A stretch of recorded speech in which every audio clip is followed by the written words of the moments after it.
welcome.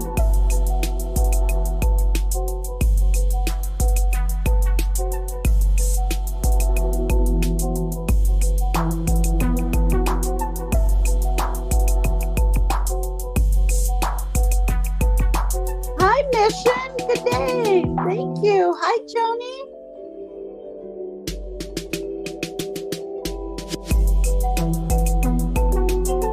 Hi, Julie. Thanks, you guys, for popping in to support me. That's so sweet.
Different. One more and we'll get to it.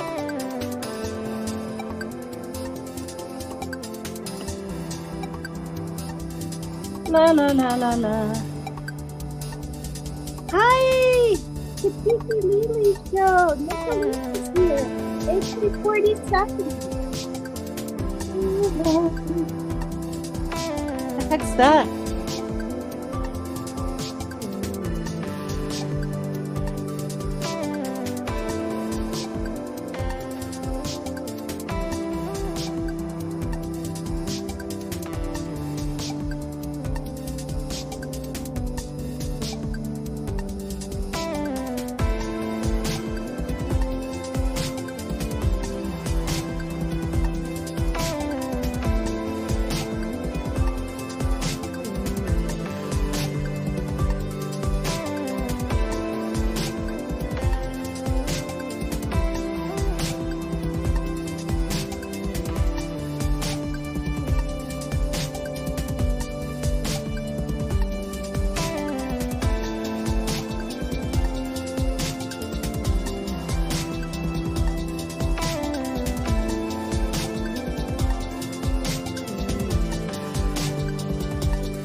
see what this one's like.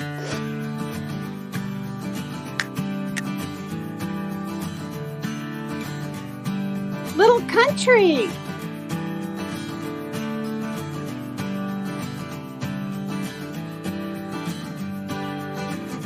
If I'm being clipped, I don't care.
Okay, enough of that.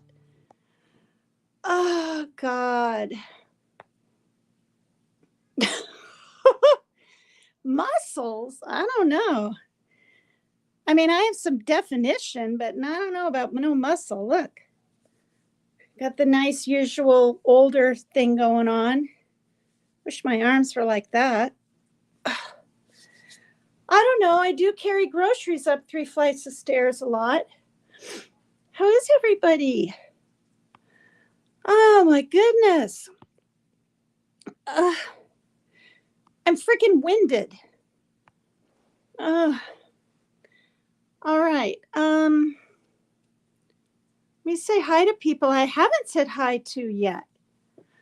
I'm good, AK-47. Hi, Truth Seeker. I hope you're doing okay with all your father's situation. We'll just leave it at that. Oh, good. You and your stepsister and niece are building up evidence to file with ADP, Adult Protection. ADP, I'm not sure what that stands for. Oh, there we go, Adult Protection. Good, good. Hi, Daniel Berry Sports. Evan Eisner, is it okay if I like wearing girls' blue jeans? Yeah. Why not?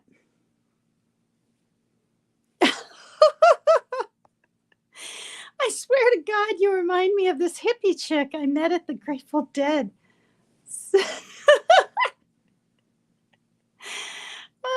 You're definitely a flower child. You're definitely a flower child, no doubt. Well, look, I've been wearing blue jeans. See, not blue jeans, bell bottoms. Well, hi, MTB. MTB.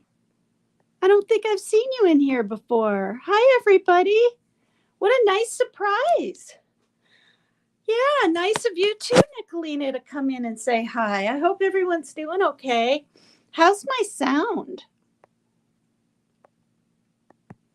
Oh, fiddlesticks. There we go. I'm going to put my banner up because I'm in need. I had to ask my ex for even a little bit of financial support. Oh, God. If it's called grifting, I just don't care anymore. Everyone else gets super chats and monetizations, and I could do that, you guys, but for one, I can't get away with as much on my channel. And for two, I can't get the gosh darn, I think it's called AdSense or something, thing pasted. I can't. And I've talked to Maggie from the UK about it. She talked to her husband, and they think it's an Apple thing. It has to do with it being Apple or something. I don't know, but it's driving me crazy. And now my hair is driving me crazy, just like usual. Um, anyway, so I have my Cash App and PayPal up in case anyone would like to support me or my channel.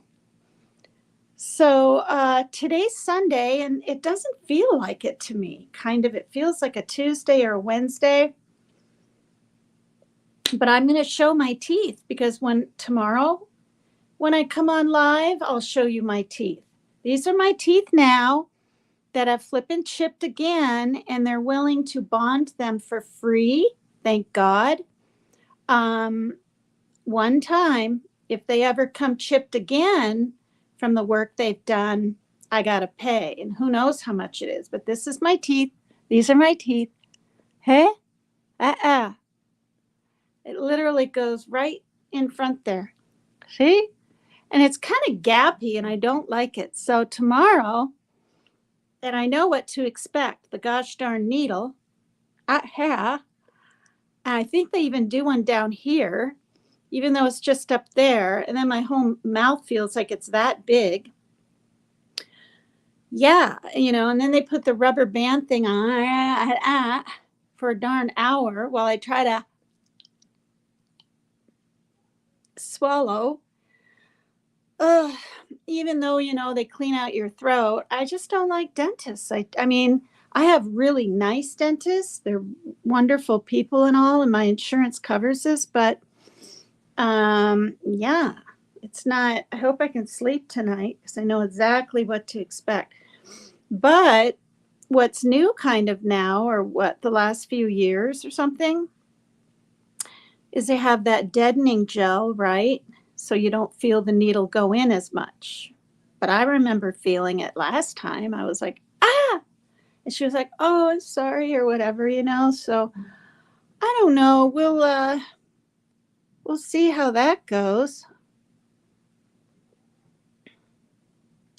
I'm just into women's fashion, says Evan Eisner. Hi, Red Moss. Long time no see. Mama's the boss.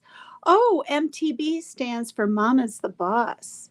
Nice. Mama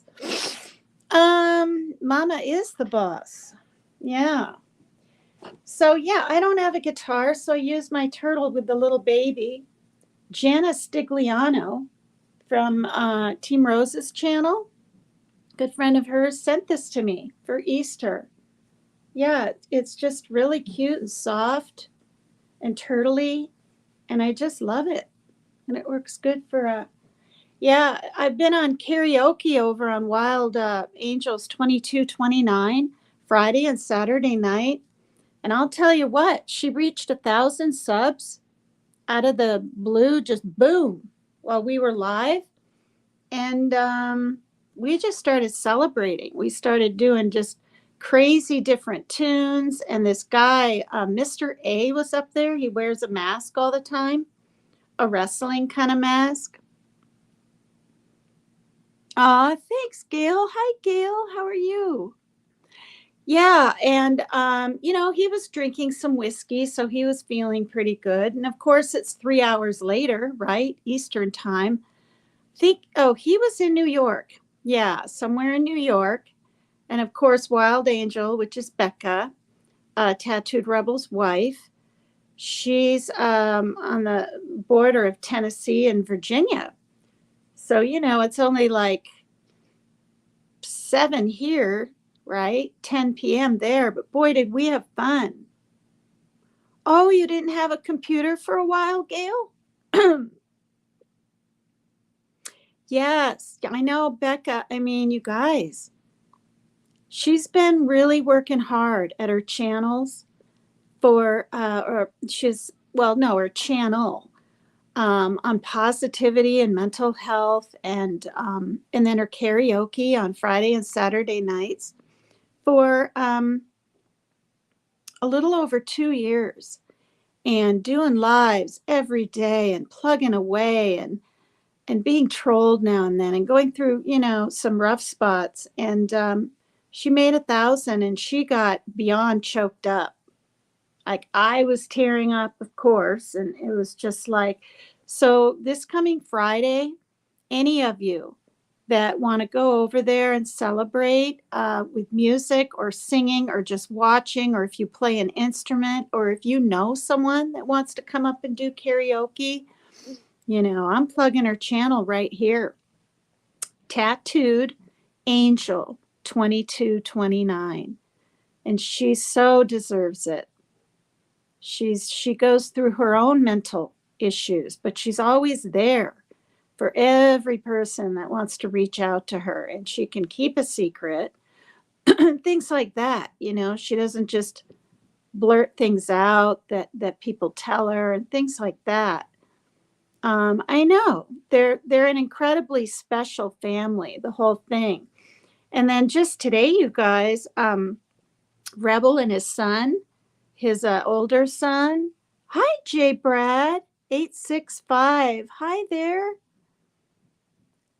Oh, JB is the one that sent me a PayPal.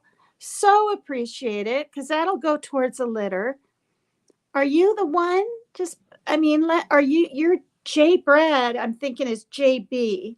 Are you the person that sent me that out of the blue? I haven't even done a live in the last 2 days.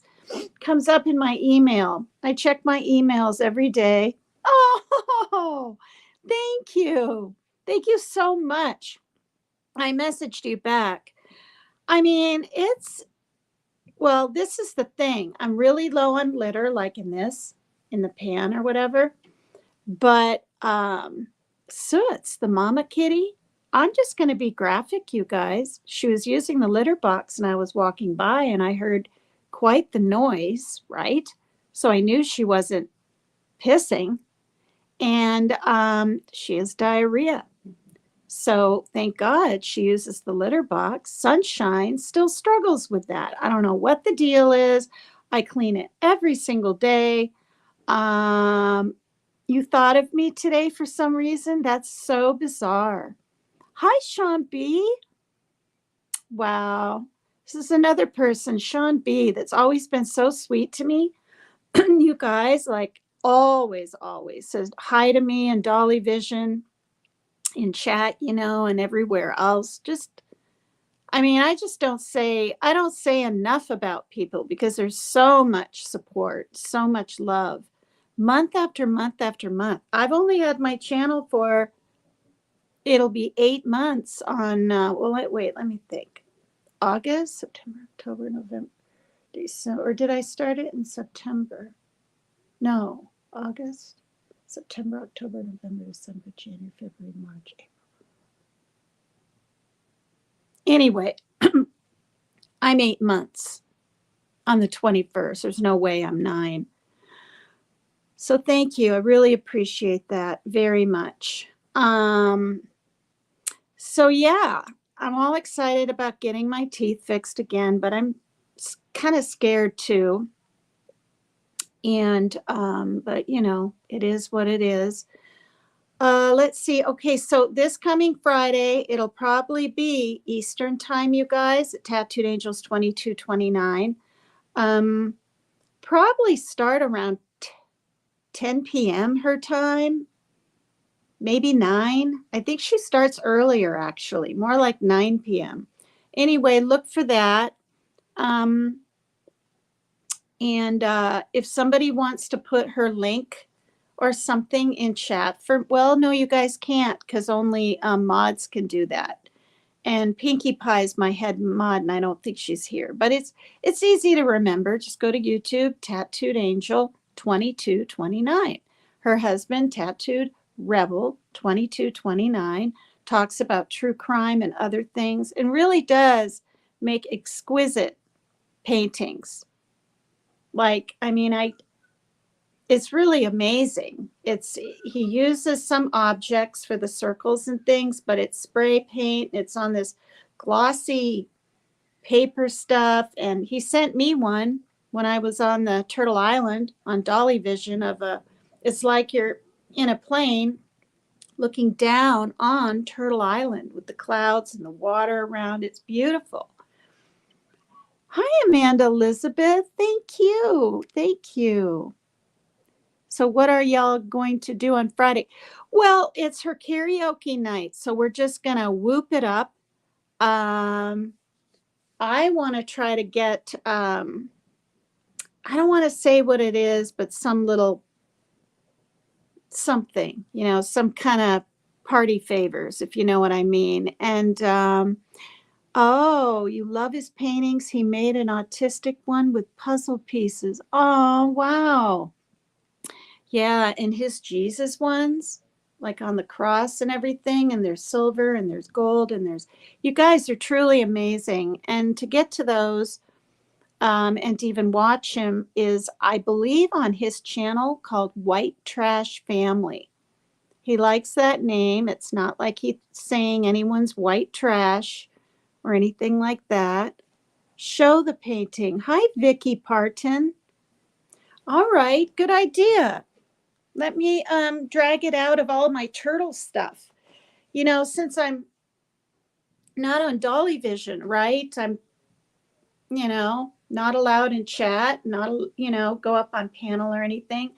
And I'm here to say again, it's not Jimmy, it's other people, if you know what I mean, just don't want me over there. So by it not working out November, December, January, by the middle of January, I just said, it's okay. It's okay. I'll just do my thing. And hi, Barbara Thompson. Hi there.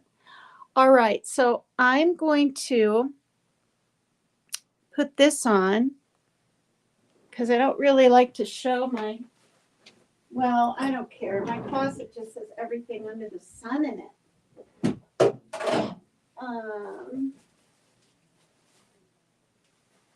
Okay, where's the bag now? Oh, here it is.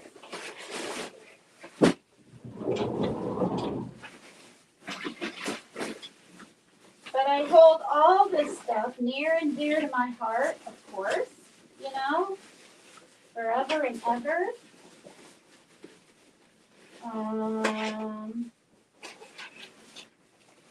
Okay, where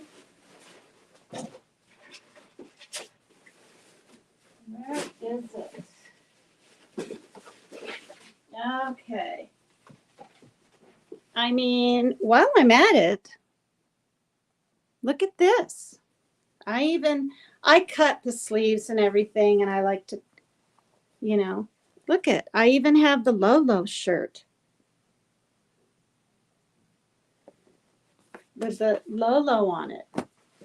I was a big part of that show for a while. It's getting a little crinkled, but that's okay. Look at that. Shoot, it's a little bit crinkled. I need to flatten it out. Look at that. There's his signature. R for Rebel. Actually, there's a T in there. His real name's Tim. Okay, so those are the clouds, and you're looking down on the Turtle Island. And I had that up on my wall. Isn't that beautiful? Yeah, isn't this shirt just too cute? It says South Central. Yeah. And honestly, this was back, wasn't it, Barbara? When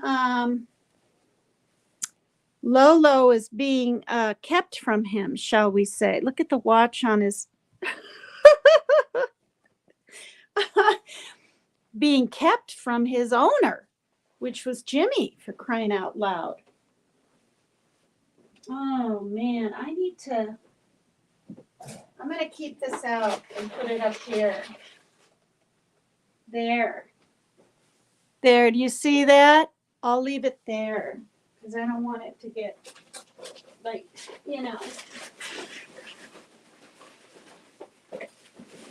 mean, sometimes it makes me a little bit sad, honestly, to see all this stuff because for one, it all brought me so much happiness and stuff. But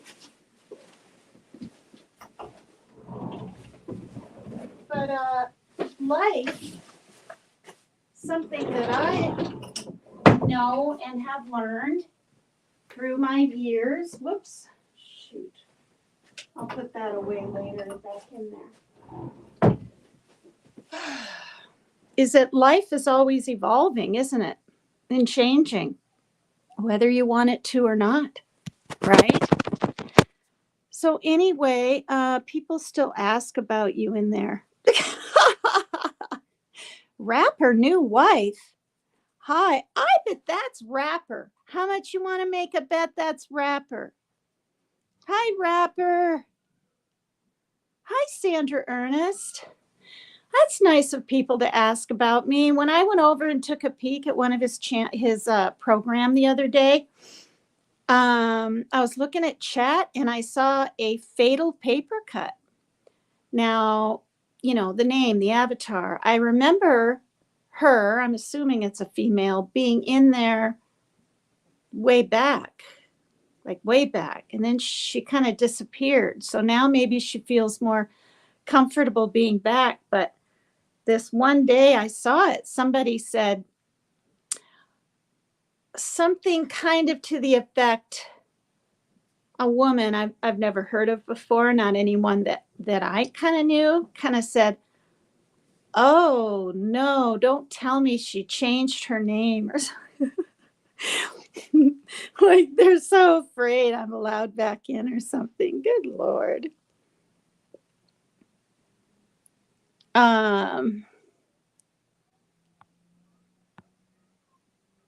Hi everyone. Oh, I can't have the window open because there. The kids are playing, you know, and they get loud and they're playing and all that. So, all right. Well, so the topic, right? Well, first I'll read about the happy thing from my book. You can be happy no matter what. 5 principles for keeping life in perspective. Rapper, new wife. I mean, maybe that's not Rapper, but I kind of think it is. Because for one, he was kind of saying a little while ago on Leanie's, on According to Leanie, that he wishes he had a girlfriend. And I think he's playing with words a little bit. You know what I mean? So 2 days ago, I read about healthy psychological functioning in this book. Oh, wait, you read this. Copyright disclaimer. Under Section 107 of the Copyright Act of 1976, allowance is made for fair use for purpose such as criticism, comments, news reporting, teaching, scholarship, and research.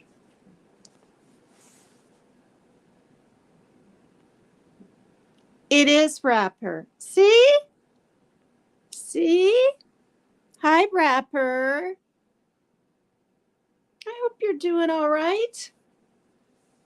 The purpose of stress. There's a purpose for stress, according to this PhD, okay? Which is a, you know, psychiatrist, psychologist, not psychiatrist, psychologist person that I do? Well, thank you. That's nice. I'm still, you know, I have a little gray barrette in my hair and I'm, you know, still figuring out what to do with the hair thing, but it's fun. Okay, the purpose of stress. Stress is an unpleasant feeling. Feelings are a directional guide or compass to let us know how we are doing psychologically at any given moment. Are we feeling a sense of contentment? Are we quietly happy with the task at hand? Or have we taken our own thoughts too seriously and trapped ourselves in our thought system? The purpose of stress is to warn us when we are headed towards psychological danger. The more stress we feel, the more important it is to drop the thoughts that are on our mind. Stress can be a friend by letting us know beforehand when we are headed away from happiness, away from clear thinking. Physical stress.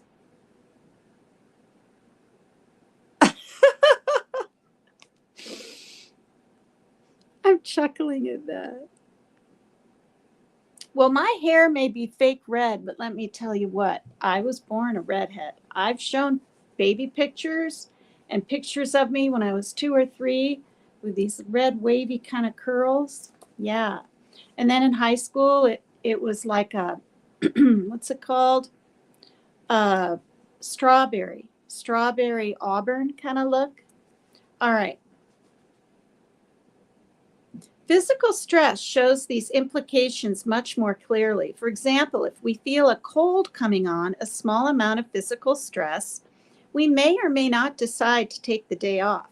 As our physical stress increases, we pay closer attention to how we are feeling and make decisions that will encourage our stress to go away.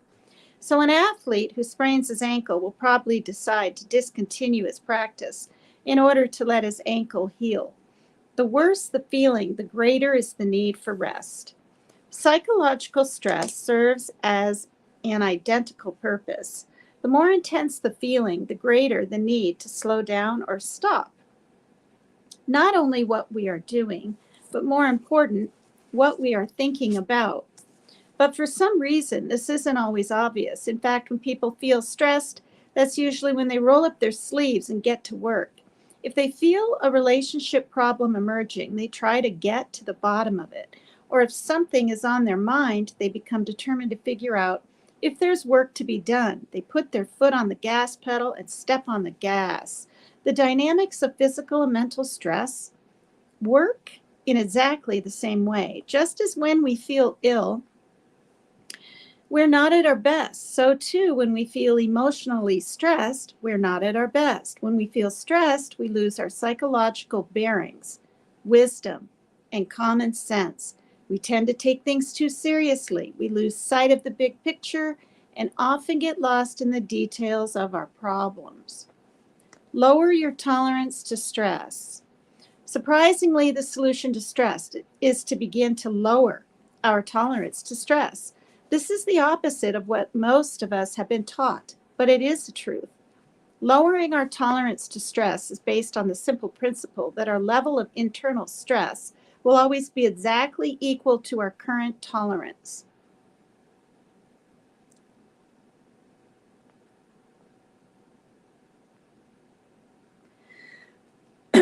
This is why people who can handle lots of stress always have to do just that. Can you guys even, I know there's probably other jobs with more stress, or maybe bosses of all jobs and companies are stressed out. They probably are in some way, but can you imagine being a manager or owner, for that matter, of a restaurant? Oh my gosh. I mean, right? Getting all the food in and keeping stuff clean. And I think back on that. What was that British guy's name, you guys? The one that yells at the cooks all the time. But I was addicted to the gosh darn show. What's his name? I watched it for months with both of my kids. Oh, does anyone know who I'm talking about? Anyway, he's British. And he also goes into really like, what's the word?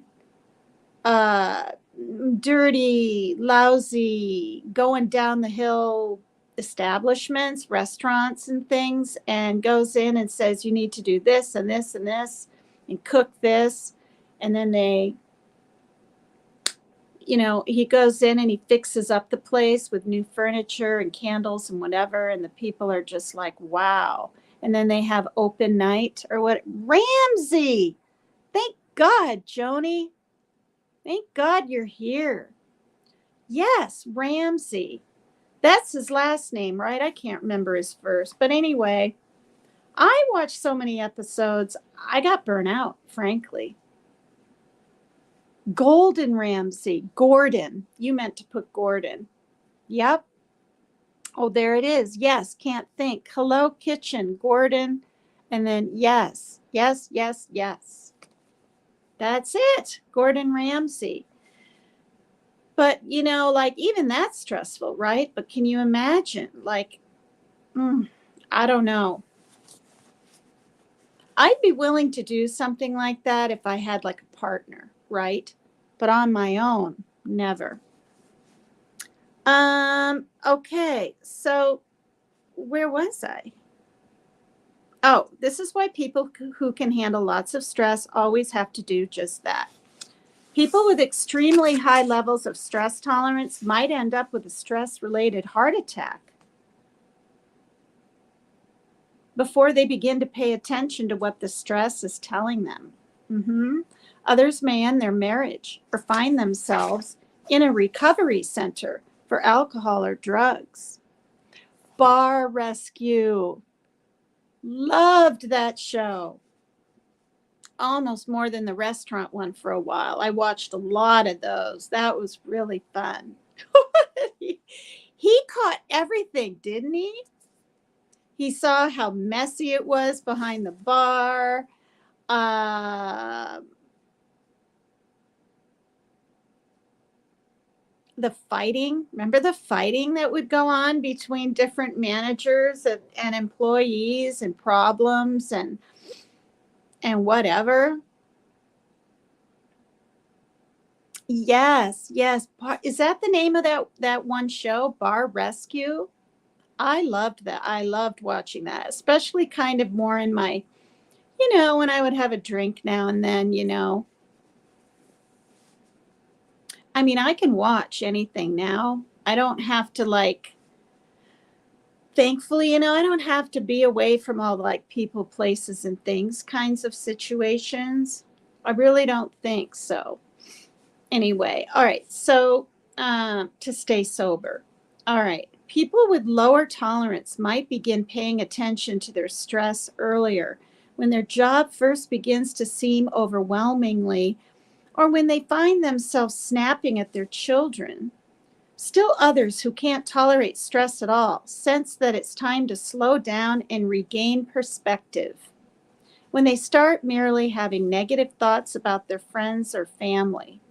See, that's what I like about this book, you guys. It's 5 principles for keeping life in perspective. Okay? He's not saying we're not going to have stress, we're not going to have doubts, we're not going to have sadness and depression and things in our lives.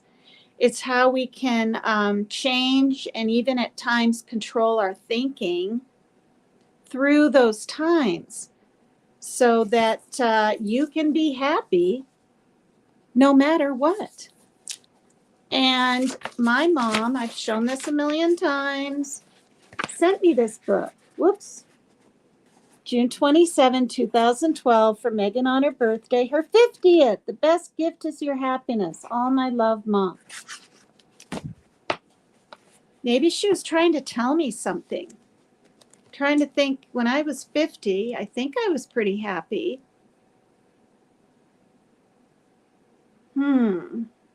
All right. Solving problems. Now, I don't want to sit here. I don't read too long, 15, 20 minutes. But now this is chapter 8, Solving Problems. And this is a little poem thing by Robert Browning under the title. The common problem, yours, mine, everyone's, is not to fancy what were fair in life, provided it could be, but finding first what may be, then find how to make it fair, up to our means, a very different thing. Okay, it's very profound. I'm going to read it again. See?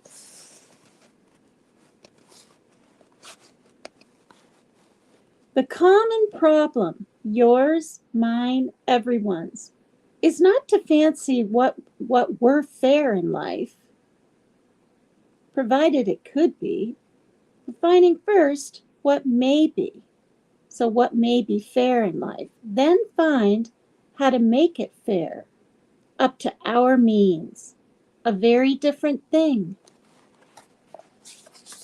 All right. Well, we'll all have a different perspective on that, right? Okay, there are several important points to consider when attempting to solve any problem that comes up in life. Okay, this might help you, Rapper. You're a young guy and you go through your own thoughts and things that you go through, and so do I, and so does my son, and so does everybody in chat, right? And in the world for that matter. In this chapter, we will discuss how to solve problems using an understanding of the 5 principles of healthy functioning, okay, which we've already covered in this book. You guys can watch back my videos if you haven't seen the beginning. There was Chapter 1 was the principle of thought. Chapter 2 is the principle of moods. Chapter 3 was the principle of separate realities. I really enjoyed that one because I don't remember a lot of what I ever read, even when I was like in high school, and I just didn't. Sometimes I had to read things twice and all this and that. But we all have our own perception of things, and that's because we have separate realities, which we all know, right? All of our realities are separate, but do people really realize that? Like when you're in a relationship or married or whatever, depending on how you were brought up too, is how you're going to perceive something coming your way in the future. He touched upon that. The principle of feelings was chapter 4, and chapter 5 was the principle of the present moment. Okay, which in Alcoholics Anonymous, you talk about a lot, or you cover it, one day at a time, one moment at a time, staying sober, drug-free, 1 hour at a time, whatever you can do. Which reminds me, AK-47 said he was going to get sober. So if he's still in chat when I'm all done, I could have him come up and talk about that if he'd like to. Hell's Kitchen. Hi, Pink Peony. Hell's Kitchen. Okay, see, I missed some things, so I'm just reading back. Oh, nice, Mission. Thank you. Working but listening. I just hit 10 years. It is possible, says MTB. Yeah, it is. Good for you. Tina, it's weird. I've read and listened to Wayne Dwyer for many years. Yeah, this is Richard Carlson, but Wayne Dwyer, bless his soul. I guess he had cancer, and not I guess, I'm pretty sure it was cancer. Yeah, it was, that he passed away from 4 years ago or so. I heard him a little bit, not a lot. My foot's falling asleep. I'm sitting on my floor with everything propped up on my bed, and I kind of like lighting like this. But my ankle and my foot are falling asleep. Anyway, I saw him a few times on PBS, and he just had a way of making you feel good about life. Okay, so now we're on chapter 8, solving problems. So typically, people think that solutions to problems come about either through a change of circumstances or through a laborious process of thinking. But there's another alternative, an understanding of problems that goes beyond hit or miss and applies generally to all problems. We will learn how to solve problems first by seeing the limitations in these typical approaches, and next finding out the most effective way to get over a problem or a painful event. Consider the typical notion that changing our circumstances is a major way to solve our problems. Obviously, there will be times in life when our circumstances are less than ideal. But it is also true that our view of our circumstances will vary in direct relationship to our mood and feeling level. We will see our circumstances in various ways depending on how we feel. In a low mood or feeling level, we might see our marriage as a trap or a burden. In a high mood or positive feeling state, we might see our marriage as a great partnership.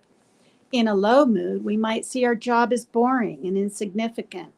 In a higher mood, the same job is seen as satisfying, a viable, honest way to make a living. In both examples, as well as so many others, our circumstances haven't changed one bit. What changed was our mood level, our feeling. When we begin to see the relationship between our problems and the mood we are in, we understand that the answer to our problems won't necessarily be tied to changing our circumstances. When our mood and feeling level is higher, not only will we view the same circumstance in an entirely different light, but we will have answers to our problems that we couldn't see when our mood was lower. Remember, mood is the source of experience, not the effect. In our lowest moods, we will always see problems and the reason why they exist. They will come as no surprise once we understand the power that moods have on our perceptions. We will expect to generate problems in these lower states of mind, but we will know how to wait it out rather than listen to or trust what we feel at the time.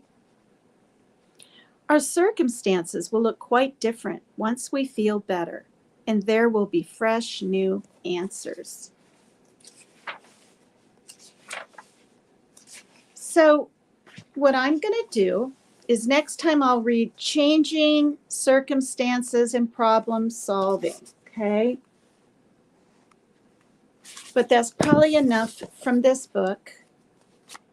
I started a little bit earlier tonight. Well, I think I did. Wait, 7 and 10. Yeah, sometimes I start at like 8, and it's like 11 Eastern time. Well, there's Demetrius. Hi, Demetrius. Demetrius is out of the hospital, hopefully for good, for quite some time. I'm happy you're here. Nice. His name is on your book. Dwyer's name is on my book? Oh, yeah, it is. Forward. The foreword is by Dr. Wayne Dyer. You're right. And I read the foreword, I don't know, 2 or 3 weeks ago when I started that book. Okay, see, I forgot J. Brad 865. I thought you were sort of making a comparison to this guy. And yay! Yay! All right. Are you guys hitting the like for me? And subbing up if you haven't? That would be super nice too. And then I have my other channel, you guys. Just 3 words in YouTube. Sexy, Sassy, Lassie. Lassie. And it'll be just some dancing. Nothing too much, some dancing with some little outfits that are being sent to me by a friend who's trying to help me, help support me. So, and I've already got, I haven't even done a program yet. I'm not bragging, not trying to be boastful. I'm just saying I'm up to, I think it's 142 subs. Yeah. Now, right when I started that channel or made it, I found out my sister's has cancer. And I mean, as far as that goes, we're getting a lot of prayer and really appreciate it so much from all of you. And she's aware. And she and I text 144 now. Thank you. 6 away from 150. That's my goal right now for that channel. Yay! How cool. I'm really happy. But my sister Ashley's done 2 chemo treatments, and her cancer marker after the second one, or after the first one before she did the second one, or maybe it was after the second one, went down half from 1,100 and something down to 650. So she's really, really happy about that. And the kind she has is high grade serous, which is the fluid filled cyst cancer cell kind, carcinoma, ovarian. It's very serious because it's high grade also. But, you know, there's always hope. And she has God like nobody I know. And, you know, more than in her corner. I can tell you that. So we all pray, we all hope for the best, but I just didn't want to start, you know, dancing. And in case she's watching, these aren't like, you know, all flip of the short skirt kind of things. They're little outfits, dancing to music she probably wouldn't really prefer, which is basically Nefex, because I know I'm not going to get copyright, or I mean, in trouble from YouTube for playing that music. And that's what I danced to before. So I'm gonna stick with that for a while, because some artists aren't allowed unless you're paying for like I think it's 50 a month or something for some premium YouTube whatever. And in all honesty, I haven't even paid for my StreamYard this month. Every time I start doing a live, it says, do you want to update your card? See, they're assuming it's that, but it's not. I don't have 25 bucks in there. So I'm not grifting. I'm just saying. So I'm on this book now, Pebbles in the Pond, Living with Chronic Neurobiological Disorders. And I've been reading out of this thing for a while. We've covered different parts of the hemispheres of the brain. I've said this a few times. The part of the brain where you can see out of your eyeballs is called the occipital or occipital. And it's back here, you guys.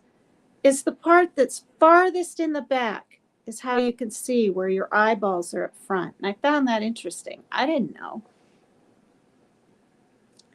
Are you serious? Are you serious? Oh my gosh. Thank you. Thanks for letting me know. Oh, thanks, Barbie girl. Thank you. Yeah. Fantastic. Thank you. Oh my gosh. Wow. So yeah, and I'm going to do that channel on weekends because it's pretty high spirited, you know. But it's going to be more than likely after, I don't think before, but after Tattooed Angels karaoke. I don't want to not take over, but I don't want to do my program the same time as her karaoke. You know, I want to support her and be there and not take up that time. And hopefully, you know, people that watch me watch her, and actually they do. Yeah. All right. So, you know, it's a little depressing, but the thing is, you guys, this stuff's important. And a lot of us, right, know about depression, and yeah, and a lot of us have it and get it, and then it goes away. But there's what I didn't know is besides depression, there's depressive disorders. All right. Now, schizoid affective disorder is one. The affective means mood. Otherwise, it would just be schizoid disorder, which is schizophrenia without the hallucinations. And I've said this a lot, that even when I went for a walk with my son today, he just kept, I know you love me, but I know I'm going to die this way and this and that and the other thing. And it's just too scary and sad to even say right here, but we're not talking months or an attention getter or bad attention's better than none thinking or whatever, even though for those that don't know, my son is 28, be 29 in December. He's been dealing with these thoughts for going on 11 years, something like that. Let me think. I think he was literally 21, because when he was 20 and wasn't even really like drinking age, so to speak, I don't remember any of this. So wait, so that makes it less. So it'll be 8 years been dealing with this kind of thinking for, yeah. And see, and Demetrius used to talk to him on the phone a lot and things, but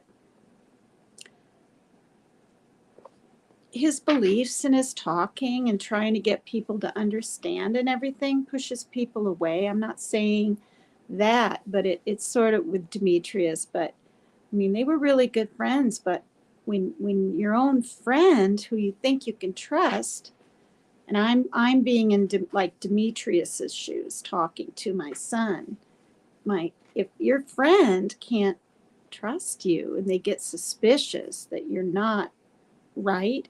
Demetrius knows, he's been through it with my son. I mean, I'm his mother, so I can put up with stuff.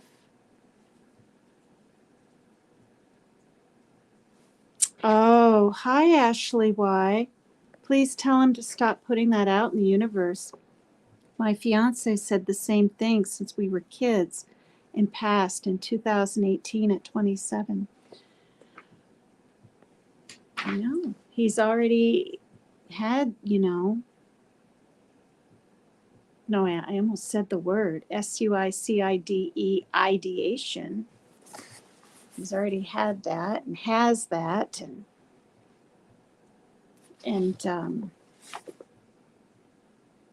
yeah.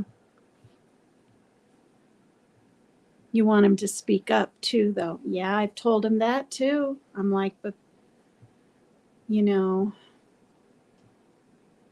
it's with the OCD makes it worse. That's the thing, because then it ruminates. It ruminates. I've read books on OCD. It ruminates. And so then your mind goes, oh, wait, you're thinking of this again today, 5 minutes later, 30 seconds later. Wow, it must really be true then. Do you see what I mean? The repetitive. And that's another reason my son needs so much constant reassurance. And that's another reason he knocks on my door as much as he does. It's hard for him to wait for an answer or question to be answered or just anything. And it gets frustrating, but I just mute and I answer him, and then he's okay. And it keeps his anxiety from getting really, really high and him thinking he's going to have a full-on panic attack. Thanks, J. Brad. I sure try. Yeah. Thank you. Oh, wow. He passed in a car accident, but he instinctively knew he was going to die young like his dad. Oh, that's sad. No, Demetrius. I mean, yeah. I was just saying when you were really good friends with my son, he started feeling all, he's suspicious of me. He's suspicious of everyone, his own family, right? And he's never met you physically. So, he loses friends that way. Yeah, not you. You've done everything just fine and everything you could. So, yeah. Oh, I can't hear with the kids over here. Oh. Yeah, it's really hard. Okay, so depression and depressive disorders. It seems as though it's all around us. Depression. How many people do you know who now openly tell you they are taking Prozac or Elavil or Effexor or Zoloft or Wellbutrin? Of the major mental illnesses, depression seems to be the least stigmatized. Wow, I never really thought about that, but it's true. And I'd say honestly, anxiety is the second one, right? Oh, so and so almost. So I read Taylor Swift has gotten sick before she's been on stage from anxiety, like puked. Okay, I read that in an email or something. I know. I know. If he were mentally better, took his antipsychotic med, things like that could happen. But, I don't really see it happening because, for one, he gained quite a bit of weight and everything from it. My ankles are killing me. So, oh, this is much better. So in this state, and I've said this a few times, we have walks for the, to bring awareness for the mentally ill and mental issues called Stomp the Stigma, right? Meaning stomp out the stigma. And stigma, for people that don't know, right? How would I explain it? It's, to me, it's a perception and misunderstanding of mental illness. And I decided to cover some of this. I won't say names, but when a couple of creators, wow, hi Wiccan 1 and 2, how are you? Wow, I haven't seen you in a while. Oh, Effexor didn't work for you, Ashley. Why? Yeah, I mean, there's different things for absolutely everything, and they don't all work the same, right? For everybody.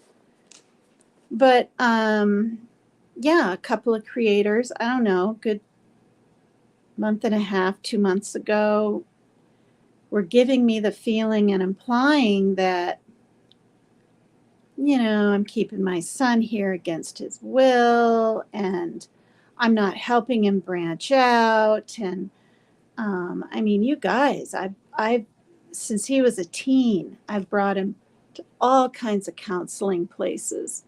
And one, I can't remember the name. Another was Sunrise, something or other. When he was younger, it was Catholic Community Services. And then there's been telemed over the phone with an actual therapist through Unity Care. I mean, geez, it's not like, and then we brought him to a forensic psychologist when he was real small. And then a specialist therapist or diagnoser, doctor person when he was 5. And that's when we found out he didn't just have ADHD, he had severe ADHD. I just didn't know what that really meant for the rest of his life. I almost kind of thought he might grow out of it someday. No, even if he doesn't run around pell-mell or whatever, the impulsivities, right? Impulsive thinking and things that happen. You want to think things through, really, most of the time in your life, But yeah. But anyway, I was like, gee, these disorders are very real things. I'm not keeping my son from having a life. I could barely get him out of the house. Today he wanted some coffee, and it kind of revs up his heart and his anxiety, right? The creamer. But he knows that I have that Snickers, and he was so sweet. He hasn't asked for 2 weeks. And he's like, Mom, I rarely ask for coffee. Can I have some coffee? I knew he wanted something sweet, right?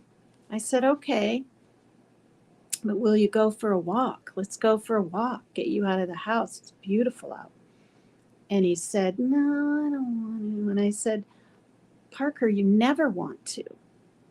You never want to. Well, I've been trying to get the tape off my cords and I'm tired. And I'm like, well, tomorrow you're going to be tired. And I have a dental appointment. Could be pouring rain. Let's just do it. And he said, no again. Really, like not yelling, but no, I said, look, there's always going to be a reason to say no. I said, the sun, the air, everything will make you feel better. And he said, no again. He used to think he had ODD, oppositional defiance disorder, for real. In fact, he might have it. I don't know. And then I said, look, let's go for a little walk, just down like 10 minutes, 10 back or whatever. And then I'll give you some coffee when we get back. And he said, how about I have my coffee first and then we go? And I said, okay. And we got out. And my daughter was going to come, but then she changed her mind. And she always goes. So we talked a little bit and went on a walk, just the two of us. But this is what I mean. Okay, it's not like pulling teeth, but it gets gosh darn close. And he's 28. I can't like necessarily make him do everything, but I do talk to him sometimes like, no, you don't have an option in this. I try to set boundaries, things like that. So anyway, I just thought covering some of these maladies and mental challenges that people have would be a good idea. And to tell you the truth, even though maybe at times it's a tad boring and schoolish and like being in class or something, I've gotten messages in my messenger and comments. Wow, I like the topic, or wow, that helped me, or I didn't know about that, or keep up the good work on the reading. So I was like, wow, Oh, thanks, Wiccan. Thank you. Yeah. Hi, Stardust. Yeah, I've been on Zoloft, you guys. I've said this before, since my son was 4. Think about that. Okay, so he's 28, so that's 24 years. I was on 50 milligrams the first 18 years. And these last 6, 100. Yeah. And yeah, it's true. I'm not trying to be a pill pusher or anything, but I'm saying, yeah, thanks, Ashley. I'm saying that in order sometimes to have like even any kind of productive life, even to maybe even hold a job down or whatever, some people have to take that little pill that will help their brain up there. I mean, there's other things, right? A lot of people are against the big pharma, they like to call it. I'm not going to get all into that talk because I don't want to get in trouble from YouTube, but I'll tell you, Zoloft's changed my life. It just, I'm not beaming with happiness, but I'll tell you, when things come out of the blue my way, whether it's from there or out in the elements or financial situation, anything, it can kind of roll off my shoulder a little and I don't dwell massively on it. I'm able to calm down, think it through, and just, okay, here we go. Let's take care of this and not freak. It's more of, I know what it is. Instead of, what is it? Instead of reacting, I can, now I can't remember the word. God, I hate that when I can't think of words. There's reaction and there's action. Okay, instead of acting or acting out or getting upset, I have time to think and react. Is that the word I want? Now I don't know what I'm saying. You don't react in a radical manner. It says Sec 2, number 1. Glad you're doing good. Hi, Penny. No, I'm right. You don't react in a radical manner. Yeah, I mean, because I tried to taper down and go off this. Was it 2 or 3 years ago? I'm telling you guys, for one, I felt extra tired. So I didn't know it was giving me any kind of teeny bit burst of energy or whatever. And two, I felt like when I was upset about something, oh my gosh, hi, Super Kendall. Long time no visit. Hi. Have you been all right?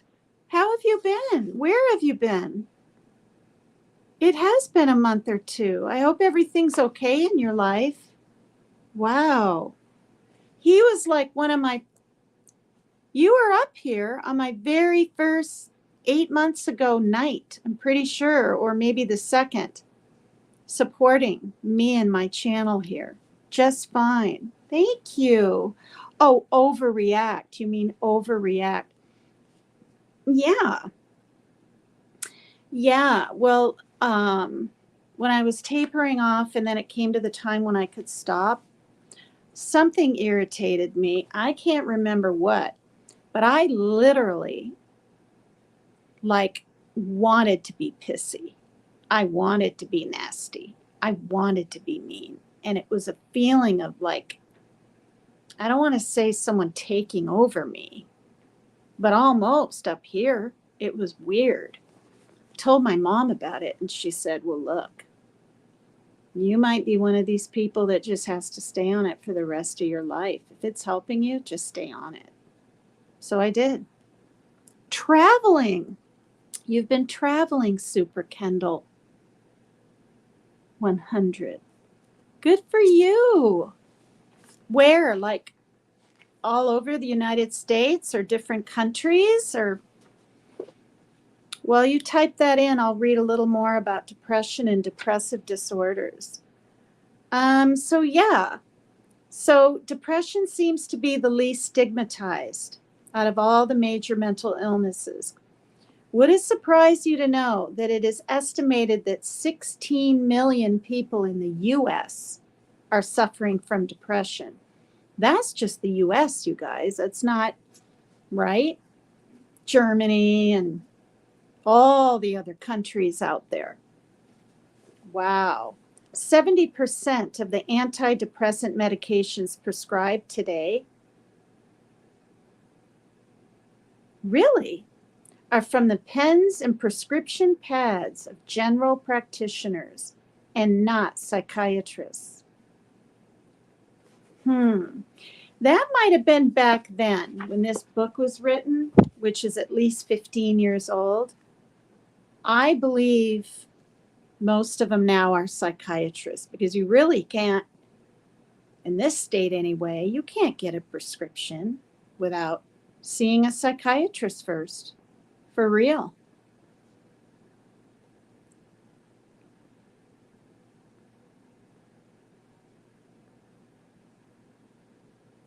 Yeah, glad you're overcoming that. You do seem a little calmer. I have anxiety and panic attack really bad. You do, Penny?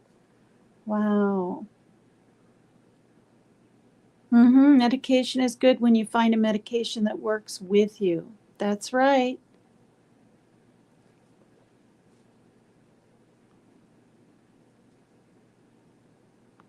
Yeah.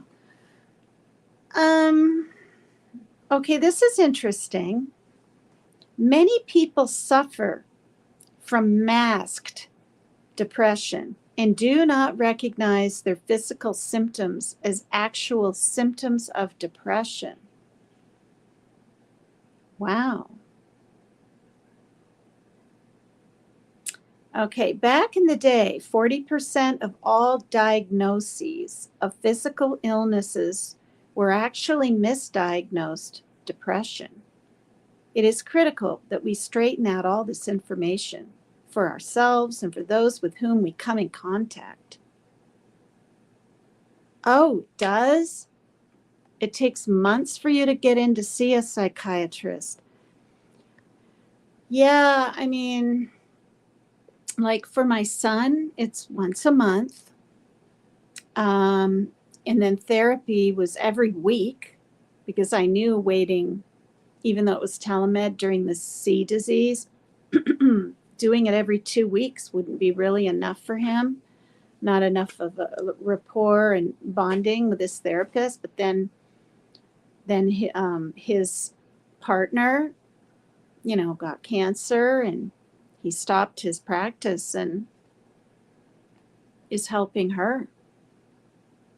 Oh, yes, been in hospital with heart failure. I stepped back from YouTube a while. I couldn't stand seeing people hurt, says Penny.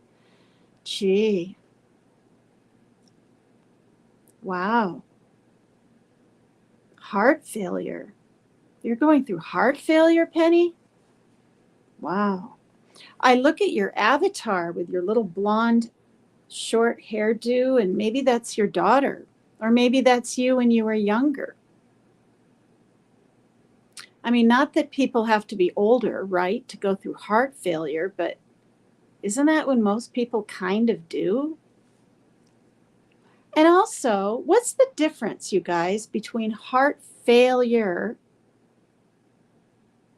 and like heart problems, right?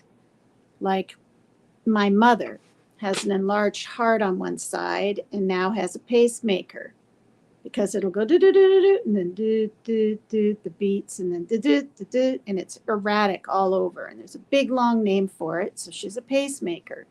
Is that heart failure? I think I've heard that it was. I don't like to think of it that way. Hi, Brian. Hi there. Hope you're doing well. I don't know if you ever get depressed, but I'm reading about depression and different depressive disorders. And hasn't been really depressing. It's more of like an informative thing. Like a lot of people are misdiagnosed with things and they have like depression that isn't diagnosed. Trying to get help can cause more stress and anxiety because it's so hard to get an appointment. Gee. Wow. J. Brad, my mom had congestive heart failure for 5 years, but died of pancreatitis. Pancreatitis. Wow.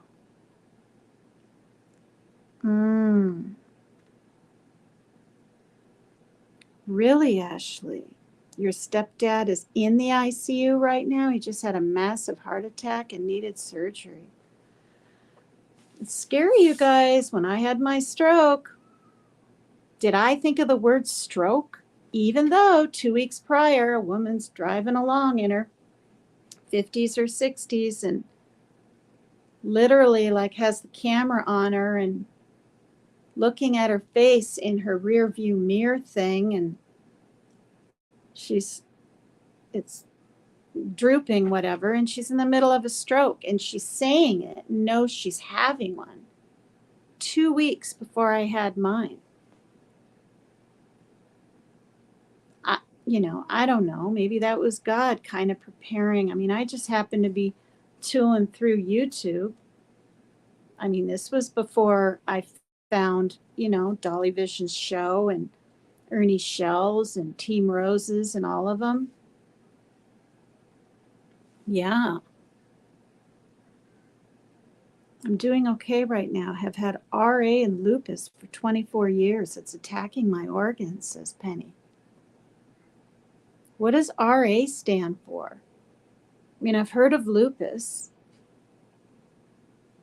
What does RA stand for? I should know.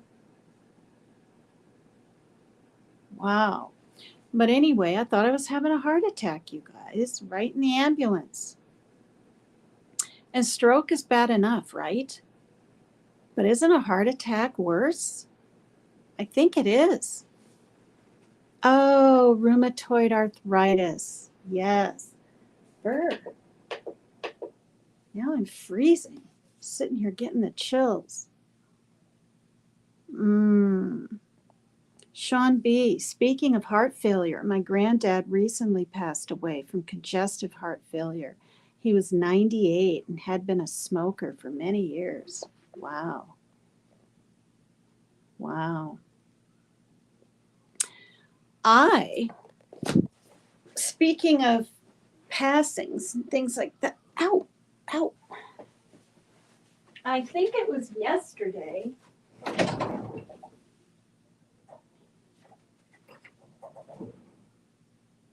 Oh, no. 3 days ago. It was the 16th, not the 18th. My dad. Okay, when I got this from the memorial thing, this, what is this called? Book something or other. Anyway, and I saw that picture of my dad, you guys. I gasped. I haven't seen him go off.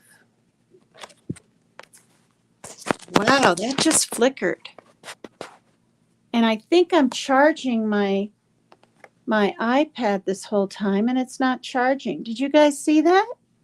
The thing just flickered. Did anything come up on the screen? Like I'm not doing anything wrong. I glitched. Okay. Anyway, he was around, he was 86 when he passed, it says here. And I hadn't seen him in 12 years. That would make 76, 54. He was 74. But he was really pretty fit, and his beard wasn't all white. His hair was black. Everything was black 12 years ago. And so then to get this of my father, I was shocked. I froze for a second. Okay.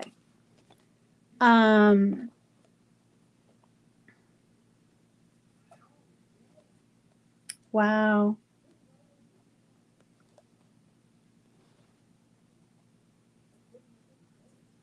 Wow. You know what I'd like to do? I'd like to read the back of this. It's about my dad. And I just saw some things that were really kind of nice. Would that be all right with you guys? Put a 1 in the chat if I can read this, since it's been 3 years and 3 days since his passing, and read this incredibly beautiful poem thing on the front. Thanks.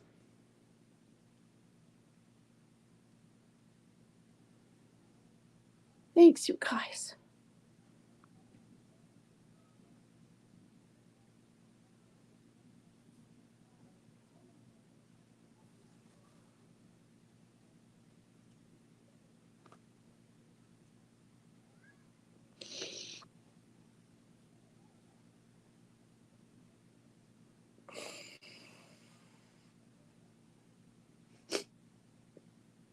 I didn't get a chance to say goodbye or to see him one more time.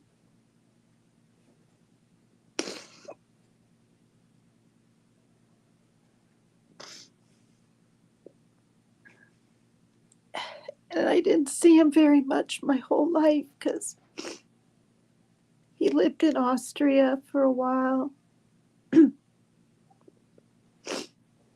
And then when I was in Vermont, he was in Spokane, Washington. I saw him one time when I was 16 there. I ended up getting mono and getting really sick there.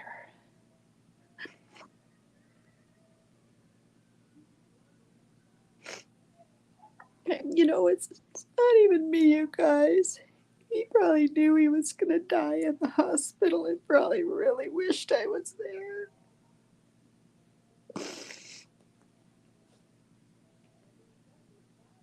But he was okay the night before, and the next day he died.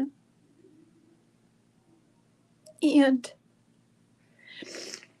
I didn't know he was even sick for like 2 weeks. I thought he just got busy with doctor's appointments and stuff because I talked to him um, in March. And he passed in May, 2 months later. No, he understood. But, you know, when we talked, he was doing so well. He was like all happy about his female young doctor. You know, and oh, yeah. Yeah. All right, this is what it says.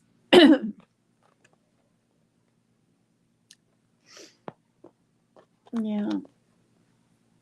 Larry Michael, 86, of Akron, Iowa, passed away Sunday, May 16, 2021, at Mercy One Siouxland Medical Center in Sioux City, Iowa. Larry Arnold Michael, a longtime resident of Westfield and Akron, Iowa, which are rinky-dink towns, you guys. Born 1934, grew up on a farm with his younger brother, Bill Michael, and parents Robert Michael and Elaine Olson Michael. Larry graduated from high school in Westfield, Iowa in 1951 and continued his education, receiving a master's degree in English and master's degree in counseling. Okay, I didn't know that. I think I skimmed this. I did. I skimmed this and read this when I got this. I didn't know he had a degree in counseling. Anyway, he attended Antioch, a private liberal arts college in Yellow Springs, Ohio. All right, I didn't know that either. He also worked on live radio at KUSD radio station at the University of South Dakota in Vermillion. That I knew. That in fact he, when Tom Brokaw, you guys have heard of him, started learning, that was when my dad was learning. They're around the same age. Is he still alive? Isn't Tom Brokaw dealing with cancer or something? With brain cancer, is it? I mean, I don't want to put the wrong information out there.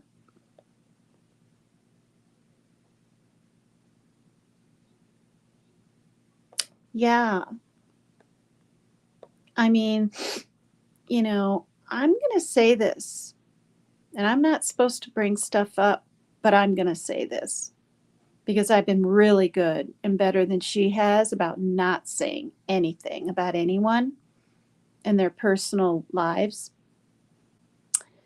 But my dad was healthy.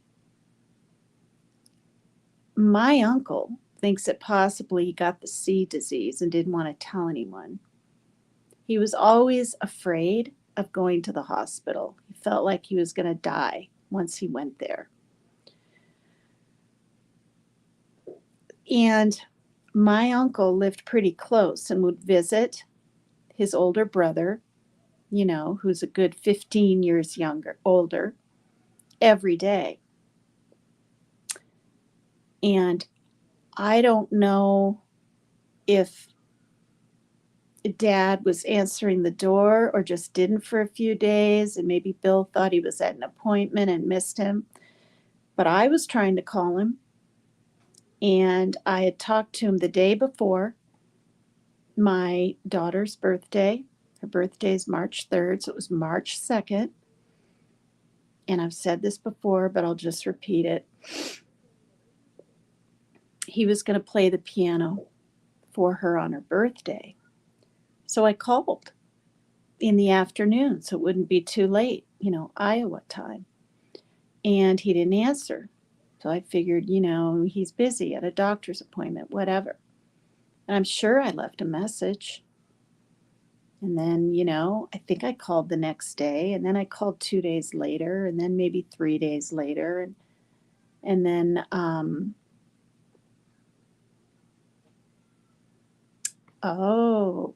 see, rare form of cancer, multiple myeloma. Is that a skin cancer? Myeloma. That sounds like a skin cancer. Okay, so anyway, 2 weeks went by and I found out he was in the hospital. Now I'm thinking, because he's in the hospital, he's going to live and come home. Why not? He's pretty darn healthy. He's got his kidneys under control. No. My aunt said that it was his kidneys taking him out. And when I called the night before, I heard the nurse say, him fussing in bed or something. I heard it. Her say, "Oh, now, Larry." And my dad going, "Ah." Last time I heard his voice. And I thought, well, they're putting in, maybe a needle in his arm, or I don't know. And then it was, I didn't hear back. And they wouldn't tell me anything, even though I'm his daughter. What was it that you wanted me to tell her? His son, Noah, was the head. Hold on a minute.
Hi, Wild Angel. Hi there.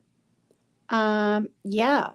So I hear that, and then they're not telling me anything, and I got kind of perturbed with my aunt and uncle. I just said, luckily I wasn't too nasty, but I said, look, I'm his daughter. Will someone tell me what's going on?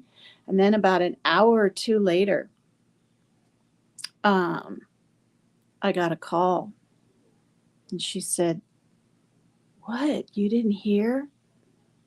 And I guessed it, and I half screamed, half cried out, and it was awful.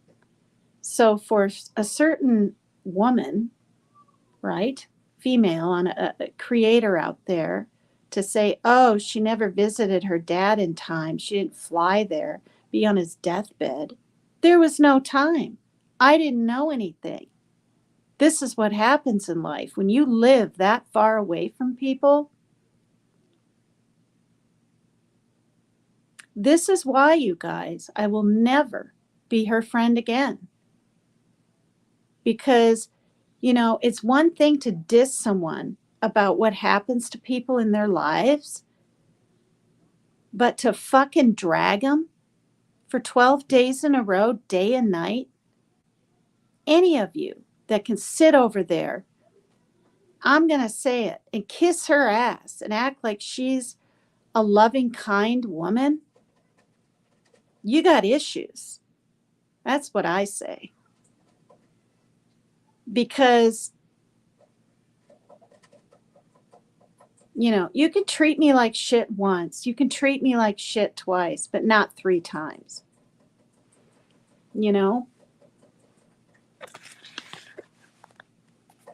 No, nothing happened. I'm just, because I'm talking about my dad, and it brought back the memory of her saying, oh, and not only that, but she didn't even say bye to her dad when he was dying. No, I didn't even know he was that sick. I didn't know he was in the hospital. I didn't know why he wasn't answering his phone for 2 weeks. I reached out, I called, you know. I don't have money to just get on a plane and fly here and fly there. Okay, yeah, I made a trip across the United States, but that was a ticket that couldn't be changed. That ticket, I was supposed to go to Tennessee for Summer's memorial like everyone else. I asked, what if I need to change it again? After I changed it the second time. And they said I couldn't. So, you know. Yeah, no, I'm fine. I'm fine. It's just, you know, I didn't even know what dragging was, you guys, until YouTube. You know? And I was major dragged. So since I'm right on it here, bringing her up, I'm going to say this. I don't feel one iota sorry for her. That people, men or women, won't leave her alone, won't stop trolling her, won't stop giving her shit on the internet. Because what you reap, you sow. What comes around, goes around. And karma's a bitch. You know? And if you feed into it and go, oh, just stop. I'm sick. I'm throwing up. I'm physically sick. I'm not doing well. I'm so depressed. Please stop. I don't deserve this. You're asking for more. You're asking for more. I don't even watch her programs, but I peeked over to see if she got her channel back. And the whole thing was about how awful she feels. She doesn't give a rat's ass how other people feel when she's feeling good, apparently.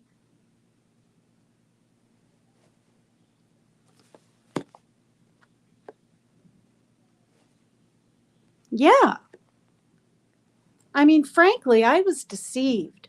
She probably thinks she was deceived by me. No, I'm as real as they can come.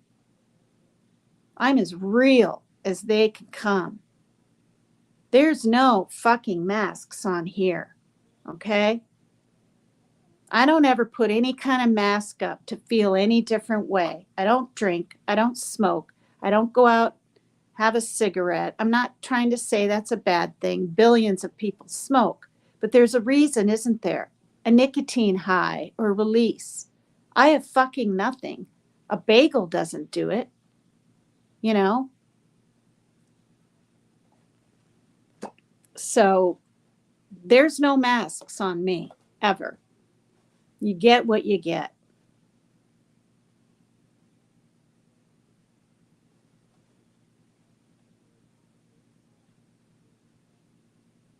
Yeah, let me know how that goes, Truth Seeker. That whole thing with your dad. That's what yeah. That's what, was discussed. Yeah, and the thing is, like, Mary Jane, I mean, You guys, I didn't just sit around and down booze. I'd be dead. But when I had that beer and I felt so good, I damn well wanted another. And an hour later, another and another. And then I wanted to go out to get more and to be around people and socialize. That's what it was. You know.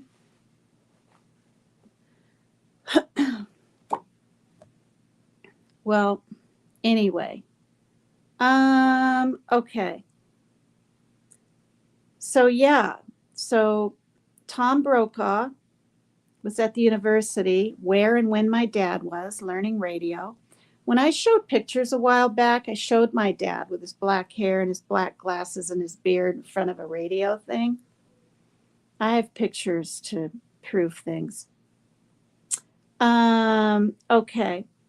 At the University of South Dakota in Vermilion, where he received both master's degrees, Larry taught school at Linden State College in Vermont. Remember when I said I lived in that yellow mansion? I knew there'd be people that wouldn't believe me, and I showed a picture of that huge ass yellow mansion because my dad was a professor at Linden State College.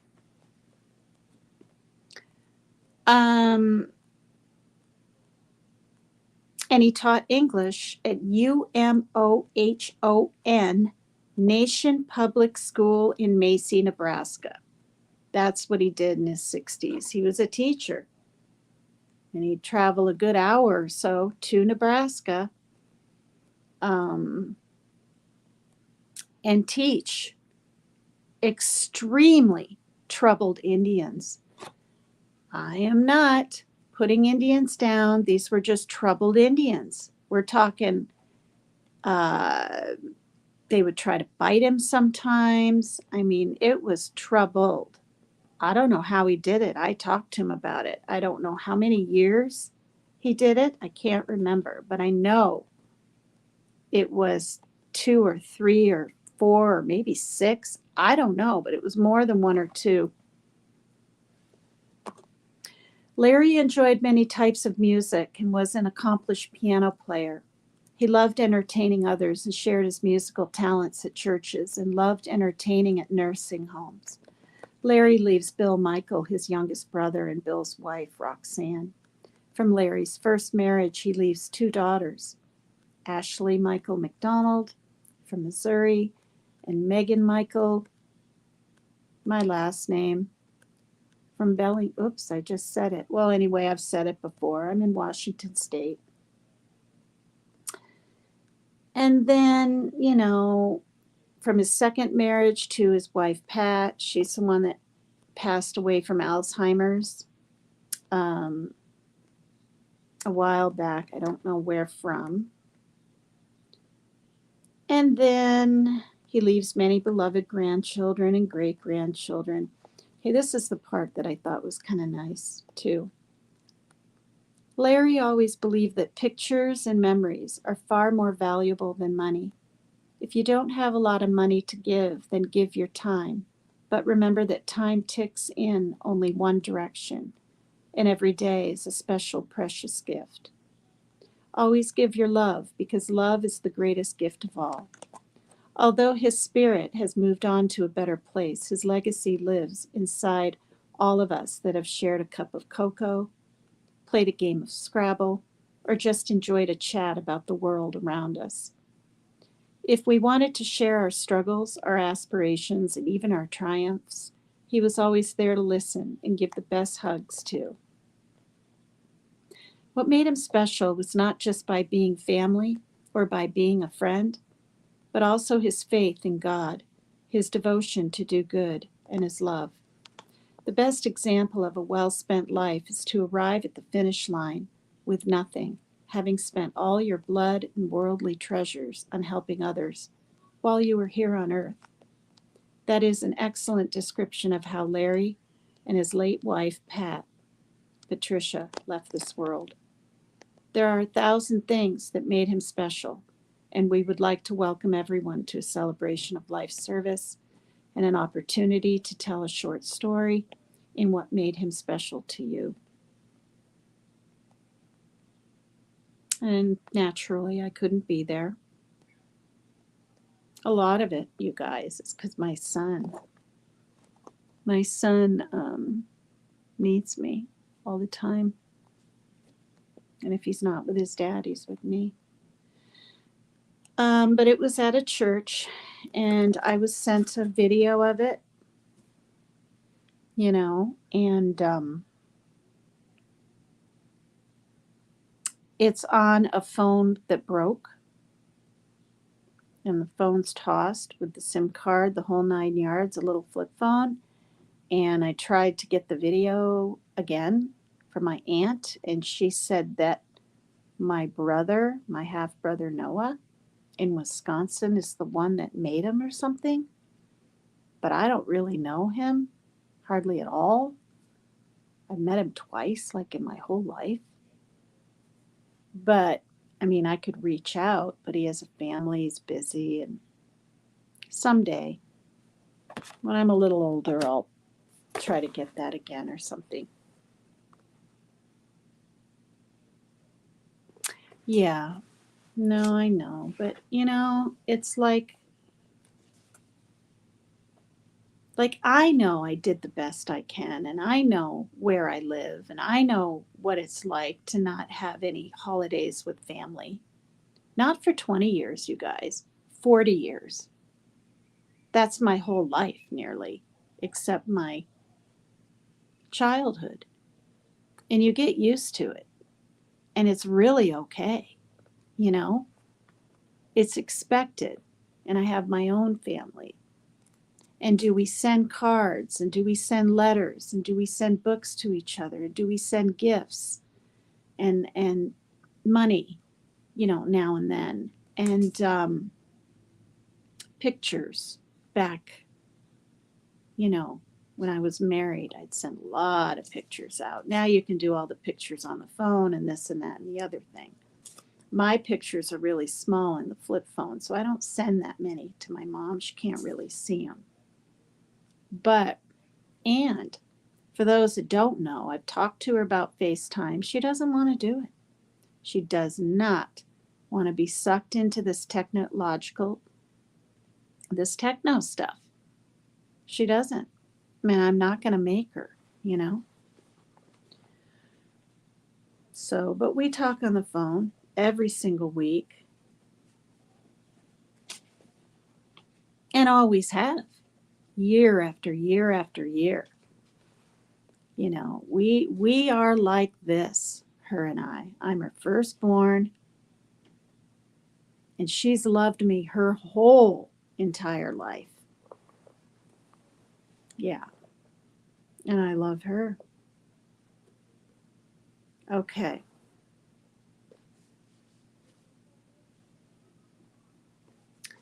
Okay, we're back onto depression. Believe it or not. Thanks, Pink Panty. Thank you. Yeah, he was so. At the end of our phone calls, he sounded like a little preacher or something, like, okay, it's time for prayer. He'd go into it. And I'd say, I love you, Dad. He'd say, love you too.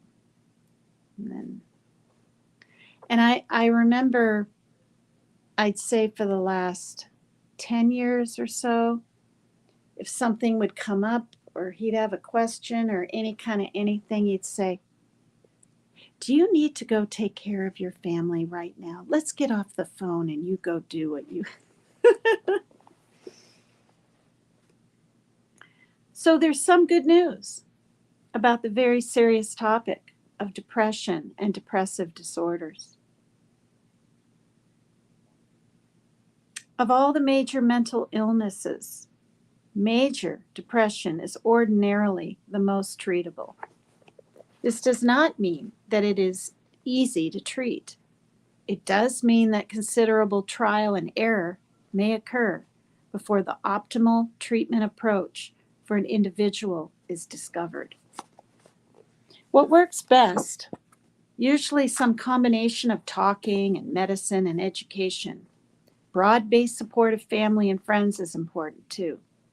Being able to accurately describe the symptoms is critical. and the information can assist with that process. Depression is a mood disorder. A mood is an emotion that temporarily colors all aspects of your life.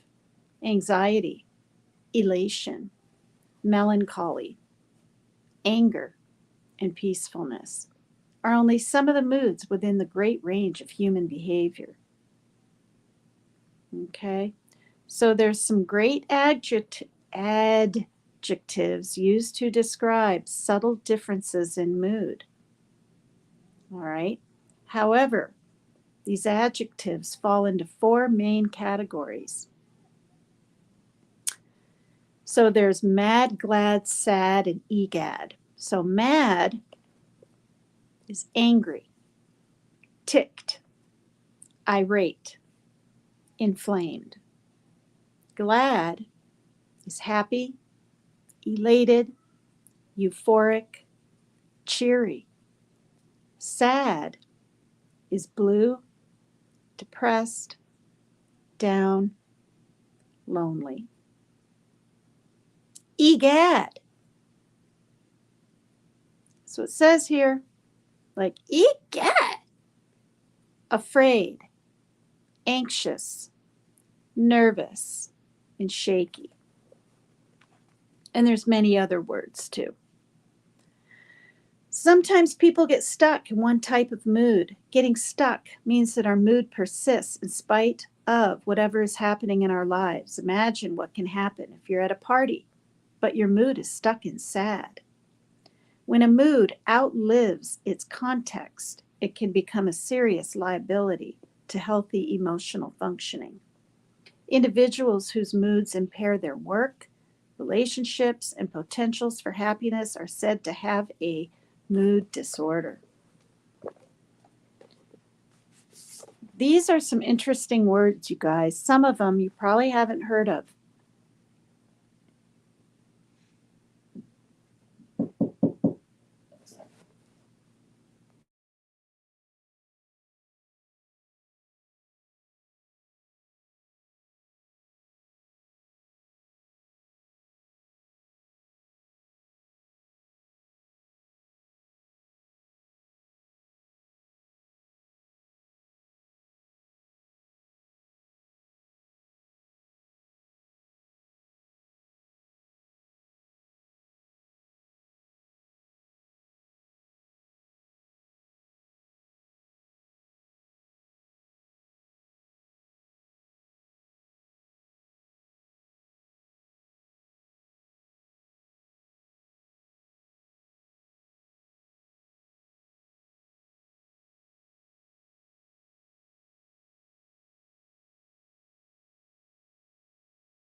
Good grief.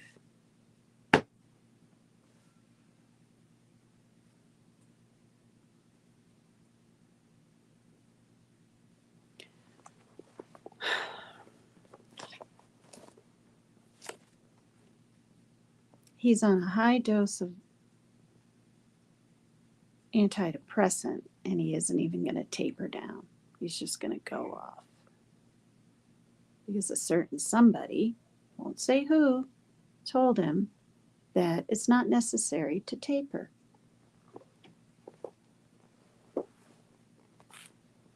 Grief. All right, words to know. That has to do with depression and depressive disorders. Wait till you hear these words. Hi, Tams. Mary Jane. Hi, everybody. Nature Sounds. Thanks, everyone, for coming in. Hi, Adam and Proton. Thank you. Thanks for the compliments, you guys. Thank you. Oh, good night, Penny. She's probably already in bed. What year, Tina? What was the question? I missed it way back here. J. Brad. What year? What year did what? Not my dad passing. What year? That's not good. He can have serious consequences. I know. When he went off his antipsychotic, though, I thought there was going to be serious things, and there wasn't. I was shocked. And he was on it almost a year. So that's why he's feeling like,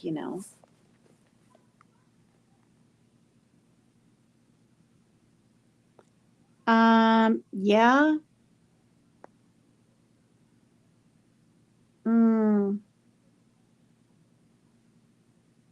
Well, the thing is, and we've talked about that before. The thing is, he's been off it before, but he's felt so anxiety driven, he just jumped right back on it. In this case, he wants to try some different things with it. Zinc, 5-HTP, and 2 others. So we're back to the kind of vitamin thing, so he can get off,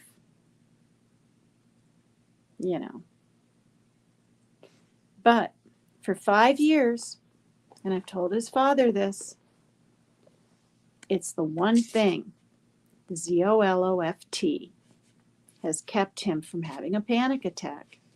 He still has anxiety, still has OCD. Does it keep it at bay? Yes. So we'll see. Okay, so these are words to know. Hi, Mama Shell Bell.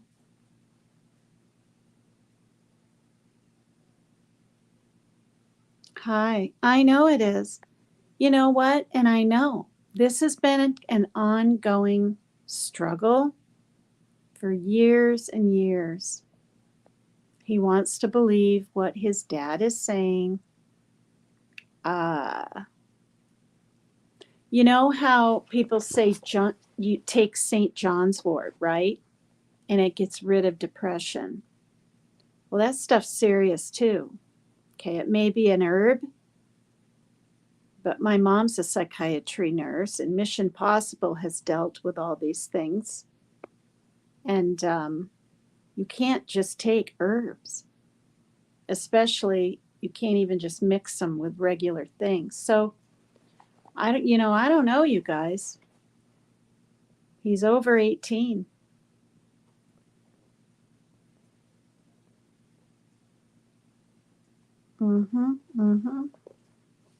So I guess like zinc is good for depression. I just told him on our walk today, I said, look, you don't have just anxiety. You have severe anxiety. You don't have just OCD. You have severe OCD. And he knows it. Like, I don't have to tell him these things.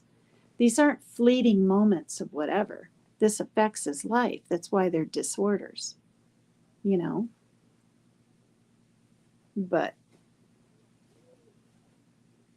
yeah. That's why I just said, whatever. I mean, I thought he was going to at least taper a little. It's how many days are in May? Oh, 31. So 11 more days. I said he should do 5 days of 100 instead of 200, right? In the Zoloft. And then 5 days after that of nothing. And then do his vitamins. At least that. That's probably not even good enough. Nope. Okay, words to know, you guys. Yeah, exactly, Mission. Exactly. I'm just hoping, okay, this just dawned on me. I think too, he's trying to get off these pharma meds, so to speak, so he can drink now and then, have a beer. That's what I think. Because he's too afraid to do it being on this stuff. Yep. Words to know. Anhedonia. Okay, Mission has possibly heard about a lot of these words. Hi, Lori Saccone. No, in all honesty, okay, this is the thing. When I first got it cut, it was up to here. It was. Now it's covering my ears, thank God. But about 2 weeks ago, I got it texturized, like blended more, and it made it look shorter. But the length is the same. It's just not as like fluffy all over. And it grows 1/2 inch a month. So in 2 months, it'll be down to here. 1 month, I mean. No, 2 months. And in 4 months, it'll be to here. But thank you. Thanks. Yeah, some countries' healthcare is terrible. I got to figure out, I'm down to 10%. I think my charger's coming out of the wall. What's going on here? Why isn't this working?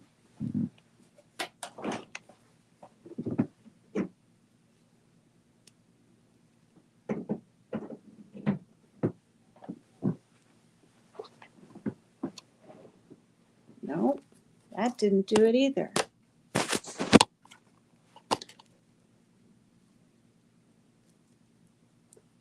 I might have to reboot to get this charger to work.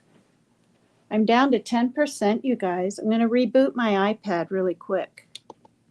Okay.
gosh.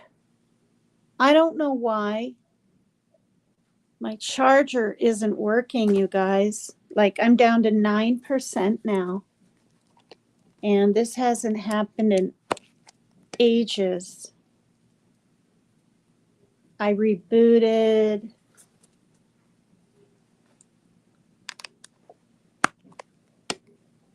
See, no matter what I do.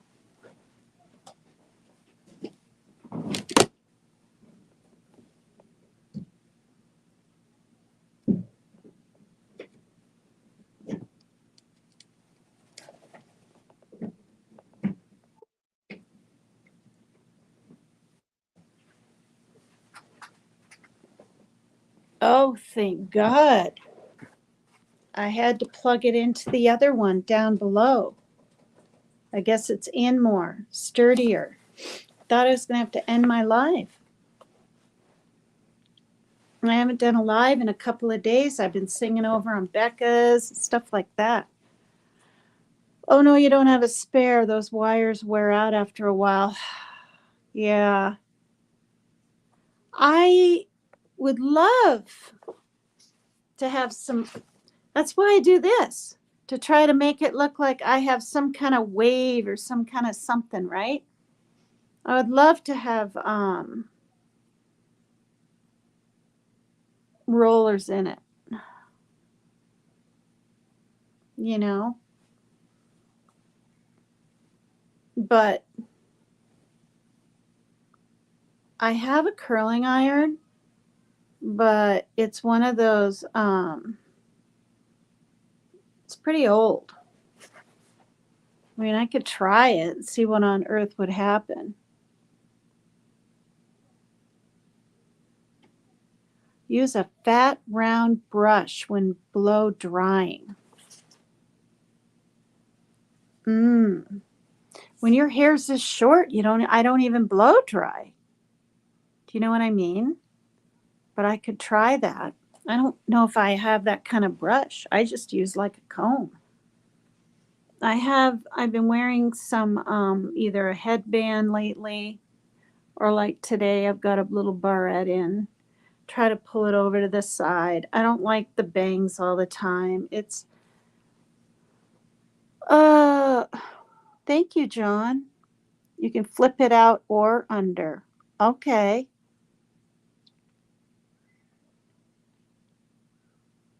Yeah. I'm going to have to buy what are they called? A round brush. Because even when my hair was long, I just let it air dry, to be honest with you. But I like that idea. And I might play around with my, when I'm done with my live tonight, I'm going to plug in the curling iron and see what happens. Blow dry, then use a brush and brush the curls out. It will give. I don't. I mean, now, aren't there all kinds of curlers or rollers now? Right? That would really be a fun thing.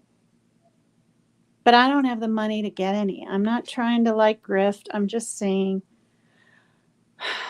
if anybody, what I have to focus on honestly now, before I get money from my mom at the beginning of the month, because she helps me with toiletries, is, I'm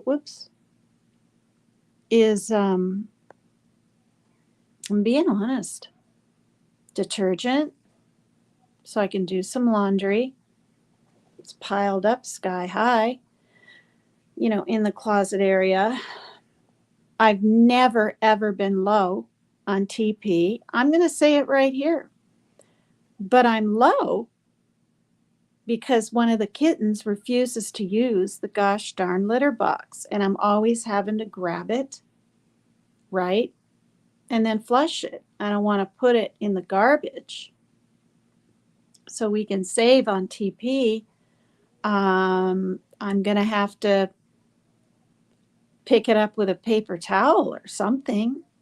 But then I'll run out of paper towels, and I need those when the cats, do their hairballs or throw up a little food now and then. That happens for anyone that has cats.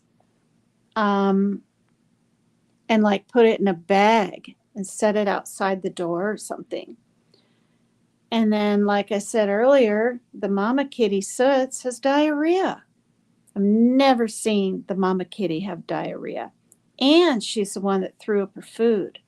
So I'm going to keep her, today even, I'm going to keep her away. Yeah. I'm going to keep her away from meat because I give them Friskies just once in the morning, not in the evening. They get a little bit of dry through the day, to keep their tummies and keep growing, especially the kittens, and the mama is so thin. I said this on Becca's last night. When I pick up the mama kitty, she's really light, as light as a feather.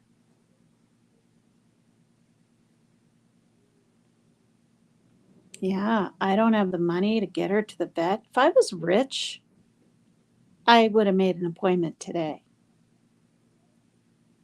The Friskies meat. So I get a big plate and I put 1 can of Friskies and I spread it all around the outside. This is what I do, the meat. And I put some kitten chow in the middle. Has the extra protein, and which the mama kitty probably needs. And I set that plate down and the babies and the mama all eat around it together. Now, as they get older, right? They're not going to want to share a plate. There won't even be room, but it's working so far. And I feed the older adult kitties in my bathroom. They have their meat and their dry, 2 separate plates. Yeah. One is the daddy and one is my older cat. See, I wanted to get just a kitten for Panda, my older cat, so he'd have someone to play with and all that because he had all this energy. He wasn't alone because I had Tito. But Tito I had to put down. He got sick, couldn't drink water, couldn't eat. I had to put him down. I think it was 6 months ago or something. So the plan was to just have, like 2 kitties. But then after I got the little Maine Coon kitten, we rescued one from under cars and meowing in bushes and just starving. And that ended up being the daddy and impregnating what I thought, we were told, was a male little boy Mancoon, and it was female. And shortly after we rescued this male kitty from outside in the complex area, it was thin and all over the place. Now it's just like, ever since we got him fixed, we were told he would gain weight and his face would puff out more. He's the real pretty ginger tabby with the matching, eyes and everything. I instantly made an appointment at the Humane Society to get the cat fixed. Couldn't get in for first it's 2 weeks, then it's a month, then it's a month and a half. Finally, I was like, so then I got my trust fund, that I used to get. And I just made an appointment and whipped out $165 instead of $45 and got it done. Guess what? Too late. Had no idea.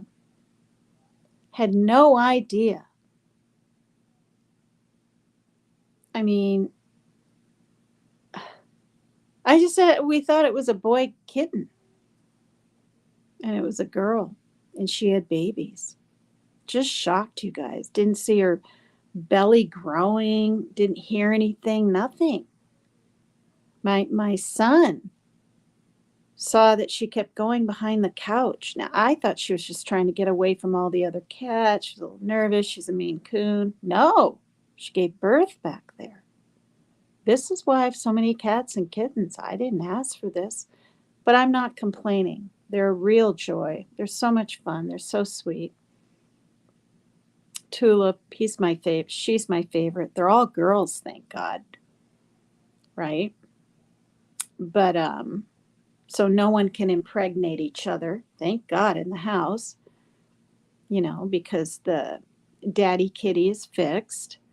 Panda's been fixed for years, and the 3 kittens are girls.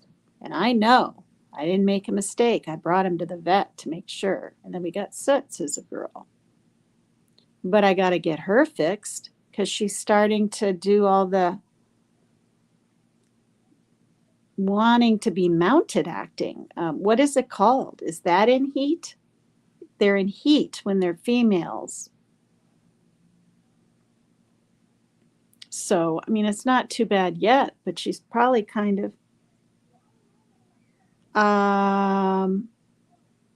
yeah, but I don't have enough litter to even put in 2 litter boxes. And I used to have 2. I threw out the old great big one.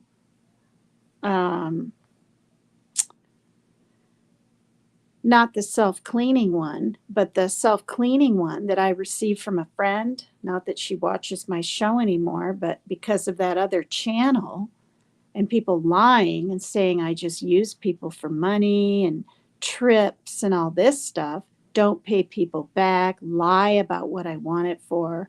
It's all a freaking farce, I'm telling you right now. Because of that, she felt like I was using her. And she blocked me on Messenger and everything. I mean, we were really close. I mean, she trusted me enough. I'm going to say it right here. She made a copy of her ID and sent it to me to prove who she was or something. I told her she didn't have to.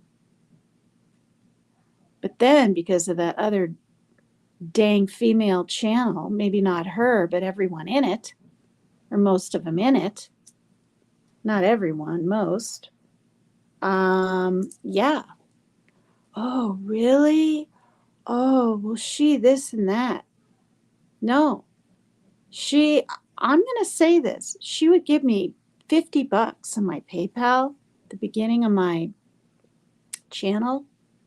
And then later on in the week, another $50. I couldn't believe how generous she was. I never asked her for money. I didn't ask her for anything. I didn't. So for her to think that I used her hurts me really bad.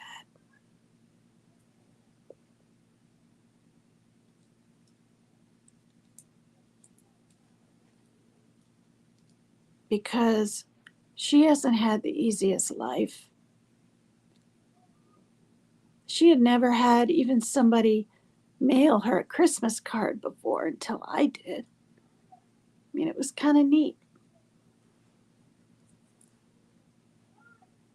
And so to go over there in Messenger and just say hi or something and to see I was blocked, you know what I did? I hopped over to Team Roses to see if she was in chat. And she was. And I tried to talk to her in there. And everybody was like flies on shit. Just attacked me. Like I'm a piece of shit. And there are a bunch of flies buzzing around. And they ran with their own narrative.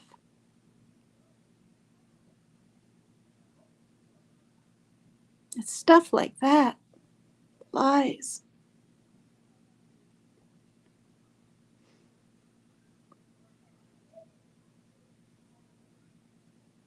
You know, it hurts. It hurts friendships.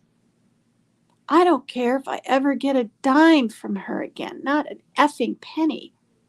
I just don't want her to think I used her because I didn't. I so appreciated her help, and she knew it. She liked helping me.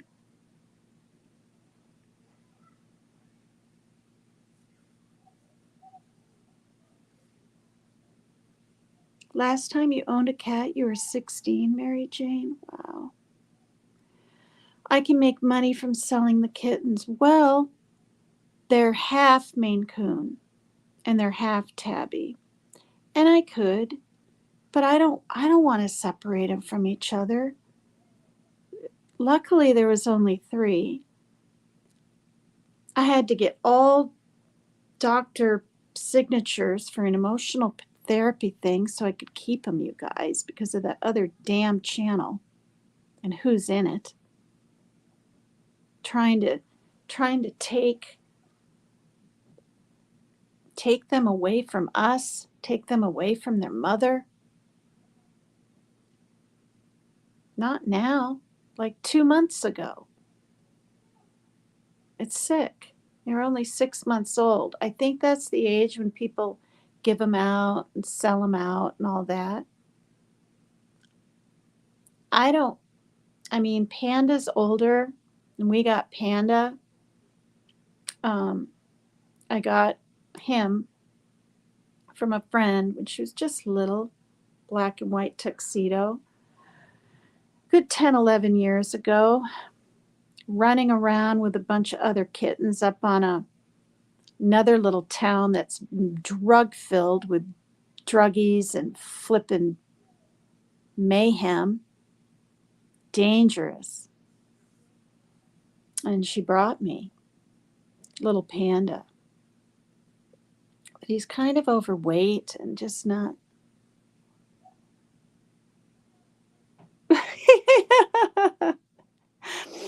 I have a good heart, not a good bank account, not right now. 6 months and the little girls will be coming in heat soon. Yeah, I got to get them all fixed, you guys. I don't have the money. I used to be able to plan this better when I knew I was getting my trust fund. And I've talked about it before and I'm bringing it up again. I don't get that anymore, you guys. The people that were the executor and everything they're getting older, they don't want to do it anymore. So they're discussing with my with the lawyer and everything what to do. And no, there's the Humane Society does it for like $40 or $45. And there's even like a van that will come and pick them up or something. I don't want to do that to the kittens right now. Like I really, really don't, you guys. But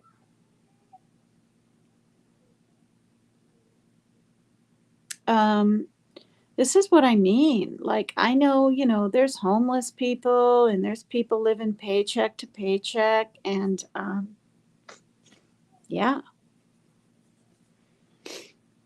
So all these other channels, get super chats and I mean, they work hard for it. They deserve it. And I'm not even referring to anyone in particular. I'm just saying a lot of them, right?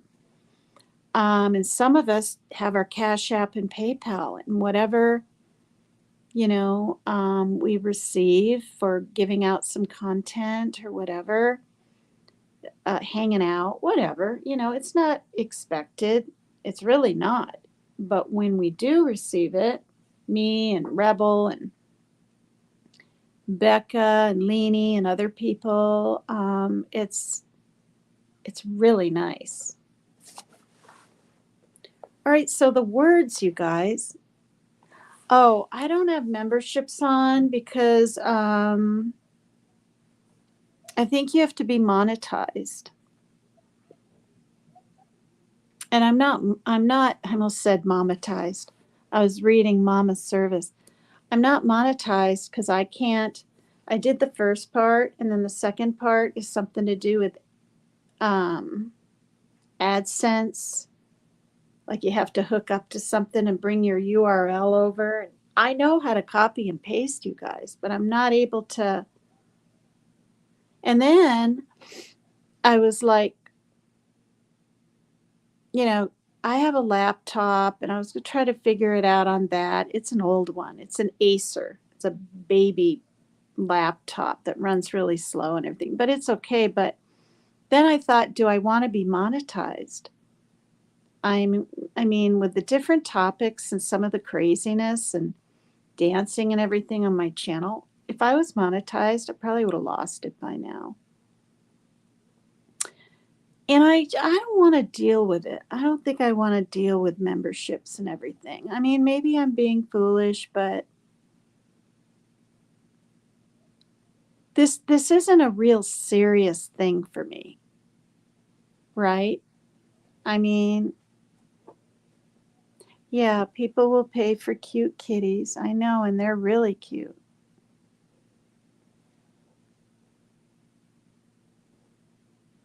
Well, the other one, Ashley, with my little outfits and things that Leanie and Maggie from the UK are providing.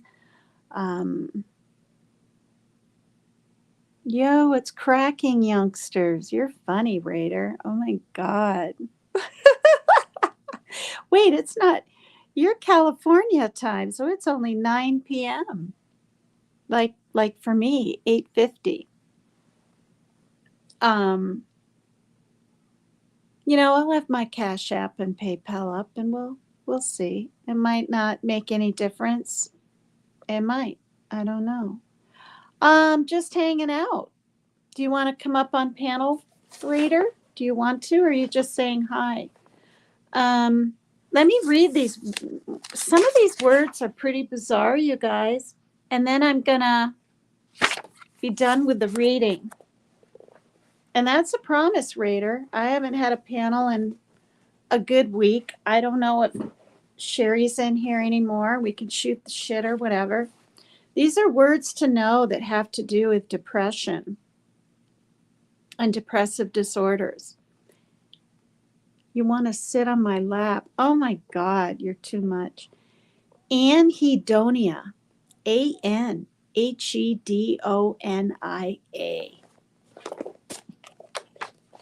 I think I'll show them like this while I read them. Inability to experience pleasure. Apathy. We've all heard of that. Lacking emotions, feelings. Avolition. Impaired ability to initiate or continue goal directed activity.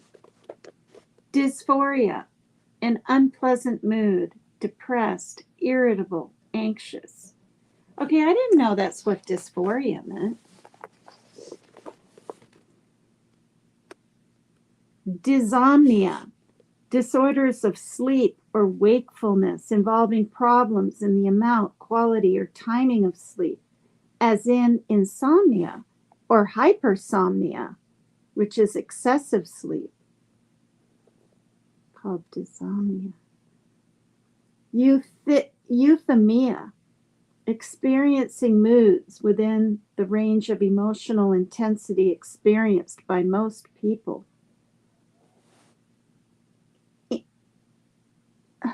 Insomnia, we know what that is. Difficulty falling asleep, initial. Interrupted sleep, middle. Insomnia, early awakening without being able to return to sleep. Terminal insomnia, or poor quality of sleep. Gosh, you guys, there's initial insomnia, middle insomnia, and terminal insomnia. Then we've got irritable, easily annoyed or provoked to anger. Lassitude, feeling weak, weary, fatigued. Okay, some of these words we know, some we've never heard of. And then mood, an emotional state that is pervasive and sustained, in which colors the way one looks at the world. Mood congruent psychotic features means hallucinations or delusions that are consistent in content with an individual's mood state. A depressed person may hear a voice suggesting doing something bad to yourself. You guys could figure it out. That's a mood congruent psychotic feature. Oh, here's just a few more. Mood disorder, a significant disturbance involving the way one experiences emotions, feelings, and motivation. The disturbance may be described as depression, mania, or a mix of these two emotional states. Psychomotor agitation. Psychomotor agitation. I'm not kidding. It's right here. Oh, excessive, purposeless movements accompanied by a feeling of inner tension. Examples include pacing, fidgeting, wringing of hands, pulling on clothes, or inability to sit still. Then there's psychomotor retardation, slowing of movements and speech that is observable to others. Okay, unaliving, we all know what that is. An attempt to end one's life or hasten one's death. That's what it says here. And then we have the unaliving gesture, which is self-injurious behavior that is perceived by others as potentially lethal, like obtaining the means to unalive or making overt plans to unalive, which is different than unaliving, which is really Suicidal, but I'm not allowed to say it because I've done that before and I got reprimanded months ago by YouTube. The ideations are thoughts of taking one's you know what without the intent to actually do so.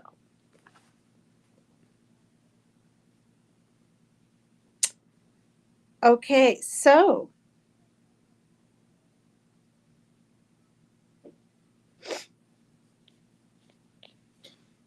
I will go on and read tomorrow about the behavior, mood, affect, spirituality, physiology, and cognition of depression, okay? But I'm not going to do it now. I've done enough. Then we'll cover some fast facts of depression tomorrow. So we've gone from you two can be happy no matter what to explaining what depression is.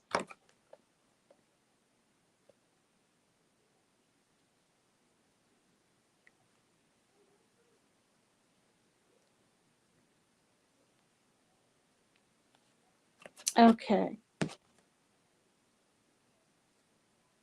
Have you guys heard this before? This is a very beautiful, not the most, happy way to end this, but it's on the front of my dad's card. And I'm going to, because when I leave it out, it just makes me kind of sad. So I'm going to put it back in the closet probably till next year. It says, what? Raider, you have a channel? Oh, what's the name of the book? This book, I really like it. Pebbles in the Pond. Look at the picture. Living with Chronic Neurobiological Disorders. It's basically a workbook, see? See, there's even a little coffee. Wait, right there. Directions in Education, Training, and Consultation. It's from Gig Harbor. www.pebblesinthepond.com.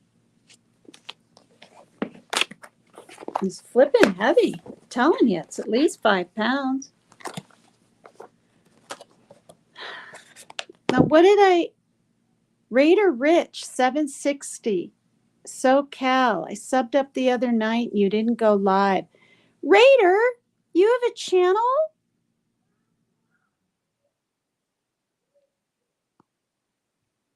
Yeah, you only need what? 100 subs now to go live? Raider, I have over 100, but you need 50.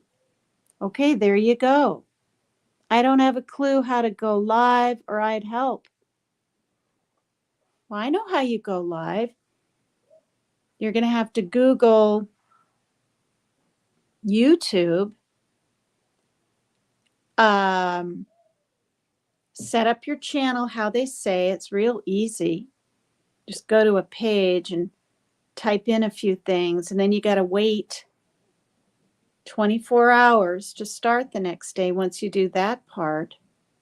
And there's something in YouTube Studio that you have to go to, Raider, that says it's a verification thing.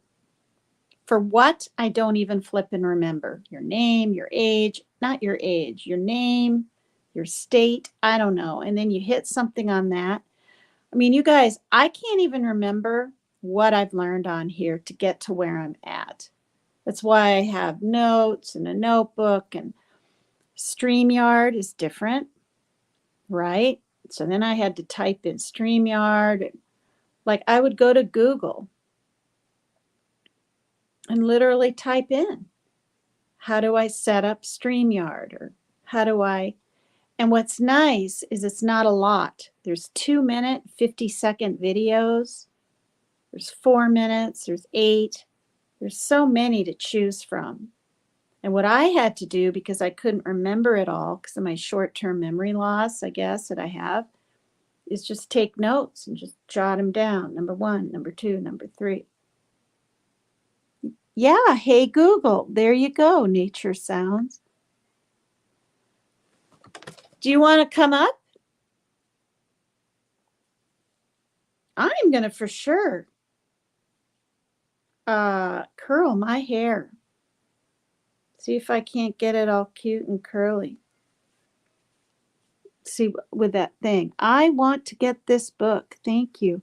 Thank you. Yeah, www.pebblesinthepond. I like it because it's not just like giving sort of opinions. It's really learning and getting deep. And for all those people out there that think a lot of this is mental and, oh, you can just go for a walk and overcome it, I'm here to tell you, not necessarily. Yes, exercise gives us serotonin. But if you're born or you get the increase of too much dopamine, that actually causes, I learned in this book, schizophrenia, too much dopamine in the brain. It made clear, just because you have too much dopamine, not every person will get schizophrenia, but it's one factor. I didn't know that. And then it talks about the limbic system, which is, I think, on the left side behind the ear area, and the basal ganglia up here, which causes OCD and ADHD and ruminating thinking and all these things, you know, and so many of us and family members, just plain friends, go through stuff. I only have 2 of the same vids on my channel. If I do content, it would be just to hang and chill with people. And if people want to talk about something, I'm cool with it. That's really neat.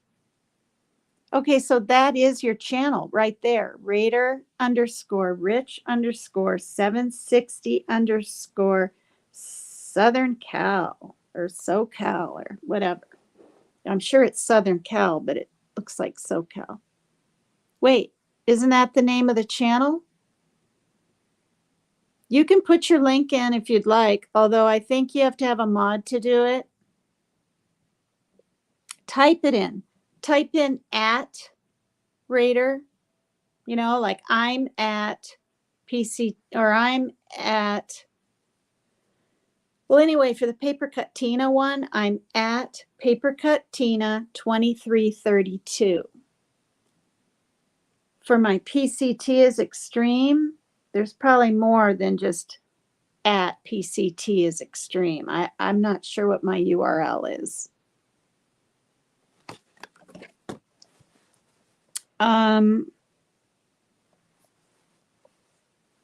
Would you like to come up and talk a little? If not, I'll just end my live. It's been almost 3 hours.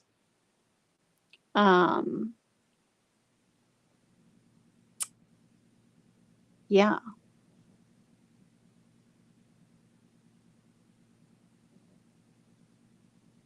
I made cheeseburgers and tater tots for lunch. Ow. They were really good, but for some reason my son didn't want the cheeseburgers, just the tater tots. But now he's kind of hungry. I told him there's stuff in the freezer. I'll probably go make him something if I end my live. Fiddle with my hair, see who's on tonight. But I can't be up late because this chip. See, this tooth looks like it's straight, right? It's not. Look, it's chipped right there in the corner and definitely in that corner. And so because it's chipped on both sides, it looks like I have kind of a big space in the middle of my teeth. My mouth will look like, no, not like that. But anyway, straight across the way they used to be. I was careful. She said, don't eat corn on the cob. I didn't. The kids did. For the past like 8 months that I had them in where they chipped. She said, you probably can't bite into an apple. I didn't. I would slice apple and bite. Here, though, maybe I should just always. Anyway, but what I did, and I've said this before, is I tried to take a bottle cap off of a soda using these teeth, and it slid over. Chipped this one. And I don't know, honestly, you guys, I've been grinding my teeth a little bit lately. Not grinding, not grinding, clenching due to stress and things, I think. Never did that. It started about 3 weeks ago, and I've been noticing it. And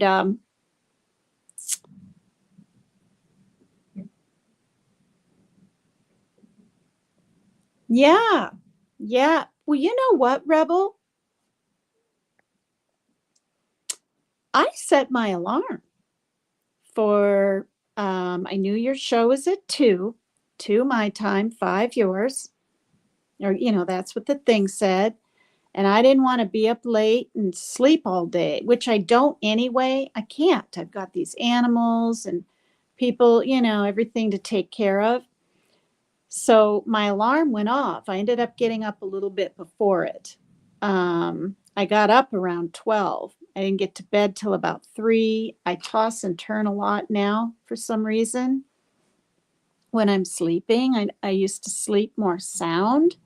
I'm doing more waking up and whatever. I can't have the cats in here because then I'll have all these cats on the bed and I can't move. And it's so anyway.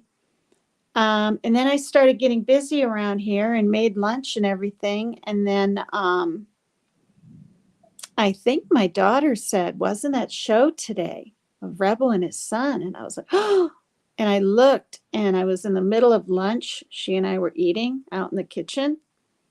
And it was 1:15, so I finished up eating and I was half an hour late. But it was fun.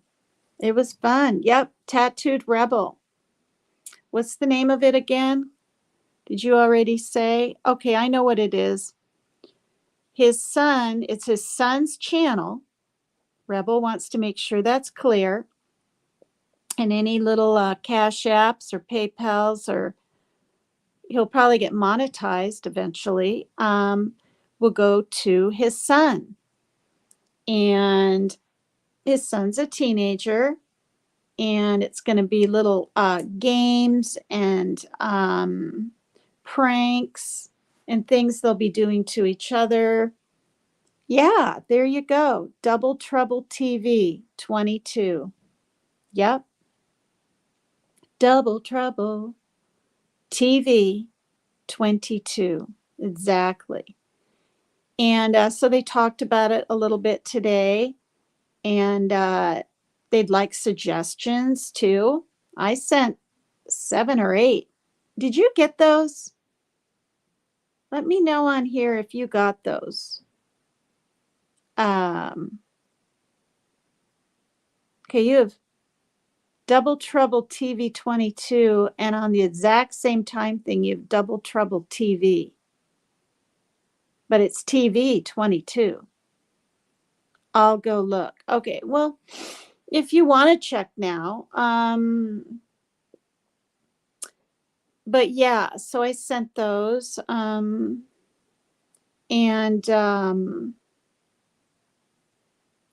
anyway, when is the next show?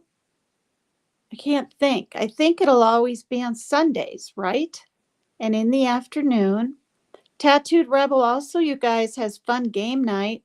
I haven't done it in a couple of weeks because, I took a break and everything for a little while, as people know, off YouTube, but really fun word games and just fun stuff, you guys. Instead of just listening about disorders or something, go play a game.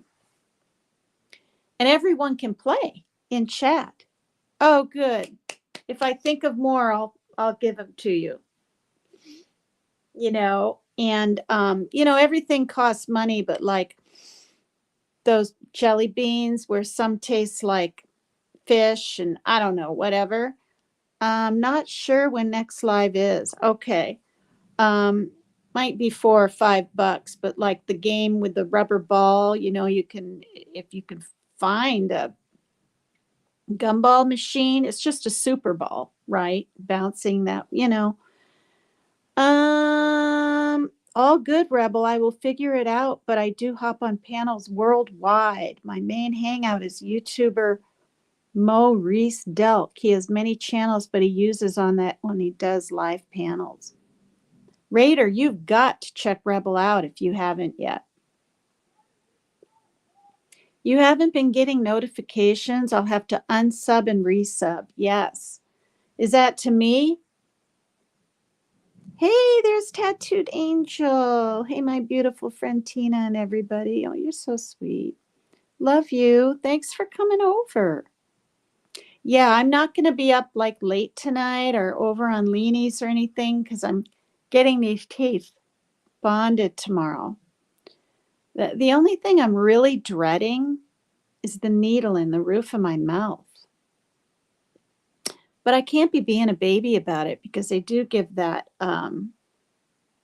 what is it? Whatever gel first, so it's not so darn painful. But it's about a 15-minute bike ride if I go fast. So 20 if I go regular and 20 minutes back. Be good exercise.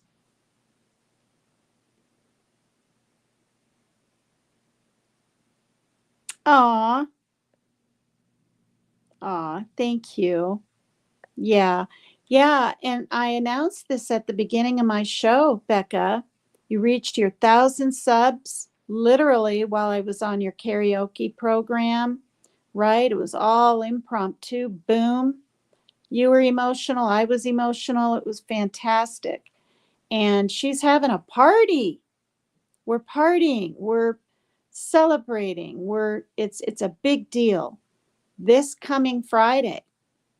I don't know what that date is. Sunday, Monday, Tuesday, Wednesday, Thursday, Friday. So that would be 21, 2, 3, the 24th. May 24th is Friday. Celebrating how she's worked so hard.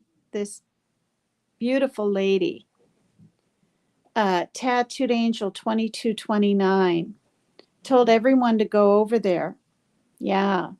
And I told them about in the beginning of my show, your husband, Tattooed Rebel, and his true crime and his painting. And somebody wanted to see the painting. See it? Rebel, see it?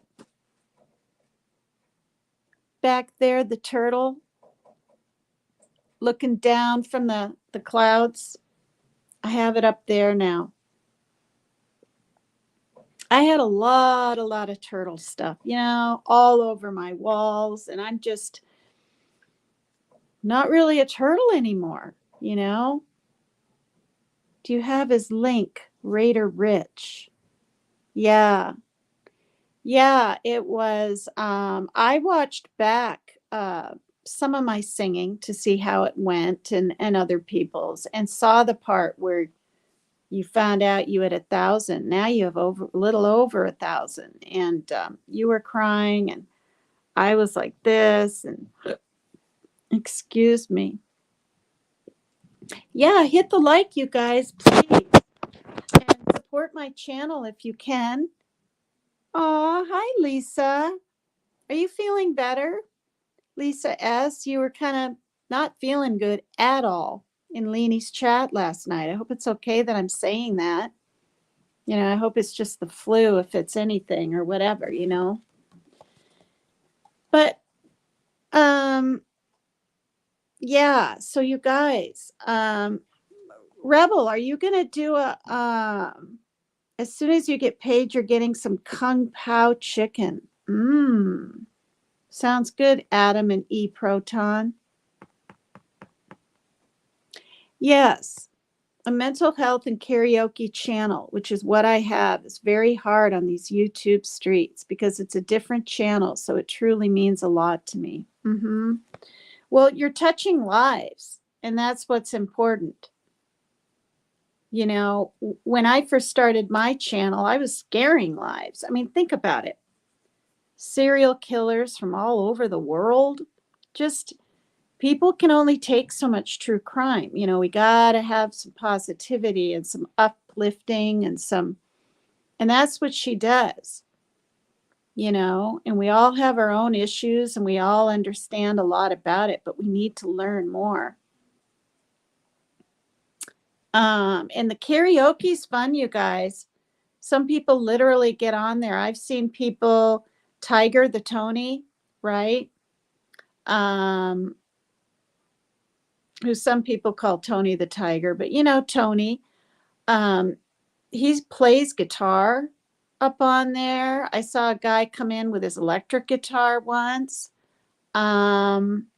What's happened, Tattooed Angel, to that BH for one? Does he go over there very much anymore and sing like he used to? And what happened to the guy that's the Elvis impersonator that literally was an Elvis impersonator in Vegas? What happened to those two men? And then guess what, Steve-O? I plumb forgot. Oh, good. You're better, Lisa. You're good. Good. I plumb forgot. I hope he's not offended. But the Steve-O guy that sang last night is the one that paints all the rocks. And when I was watching back, because I missed some of the program because I'm practicing a song one time, and I'm trying to keep my sometimes I'll turn this way down so I can sing. Other times it'll be on a little bit so I can hear and the same time, But he even made a paper cut Tina rock, right? He made a whole bunch of painting rocks. So he's the rock painting guy. And then there's the other guy that sings with his wife or something with the beard. I can't remember his name. Yeah, those sexy songs were fun last night. So we were like, Mr. A, I guess he has his own channel. He wears a mask, not a scary mask, a wrestling mask. He was wild. He was enjoying his whiskey and turning it into a party. And so I suggested, he was all like, whatever. And you guys know that song by that British band. Now I can't remember the name, but the song is I'm too sexy for my shirt, too sexy for my, I'm too sexy for my body, too sexy for your body. He says, I'm too sexy for my car. And he's totally bald with this rockin' body. He's from Britain, and it's like from the 80s. Yeah, Julie and Summer were getting in their feels. I know they were massively flirting with Mr. A.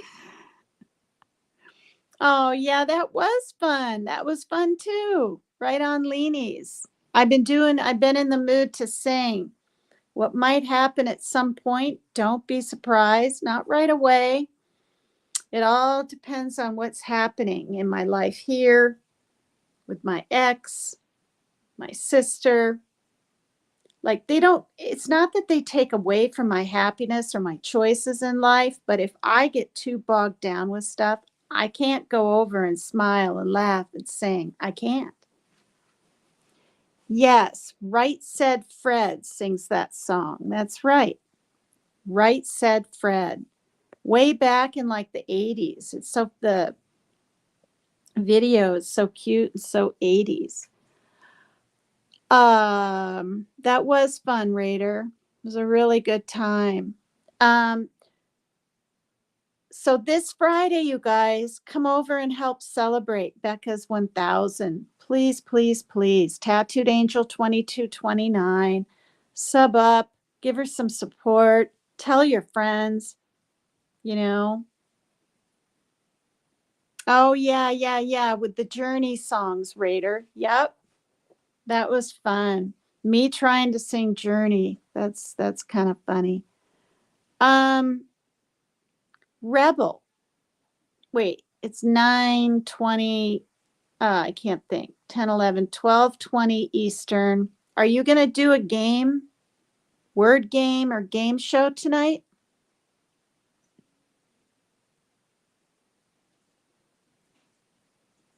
Because I've been on 3 hours. Unless I'm doing a panel and I'm into it and all this, I think I want to end my live. You know, no games tonight. Okay.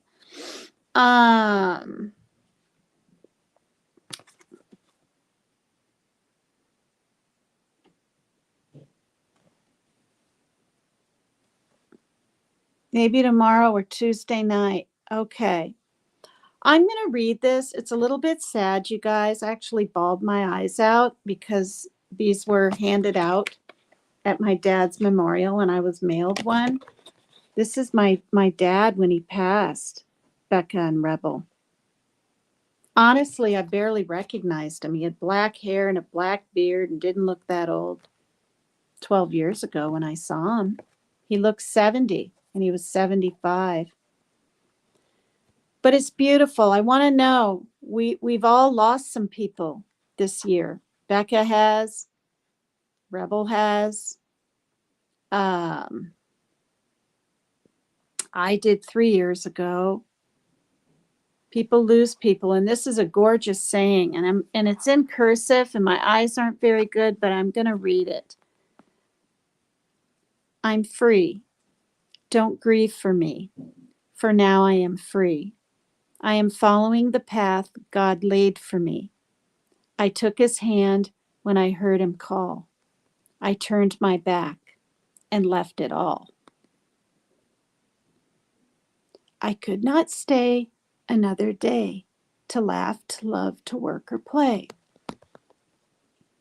Tasks left undone must stay that way. I found that place at the close of day. If my passing has left a void, then fill it with remembered joy. A friendship shared, a laugh, a kiss. Ah, yes, these things I too will miss. Be not burdened with times of sorrow. I wish you the sunshine of tomorrow. My life's been full.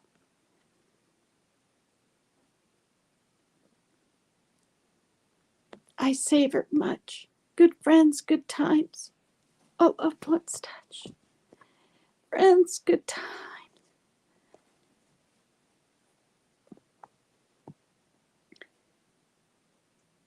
Good friends, good times, a loved one's touch. Perhaps my time seemed all too brief. Don't lengthen it now with undue grief. Lift up your heart and share with me. God wanted me now.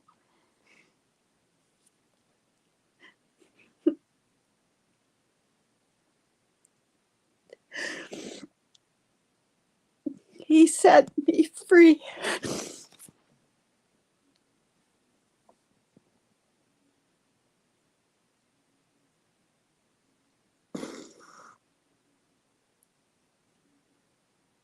Thank you for being here.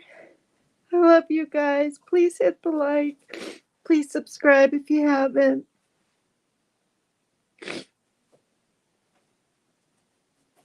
Thank you.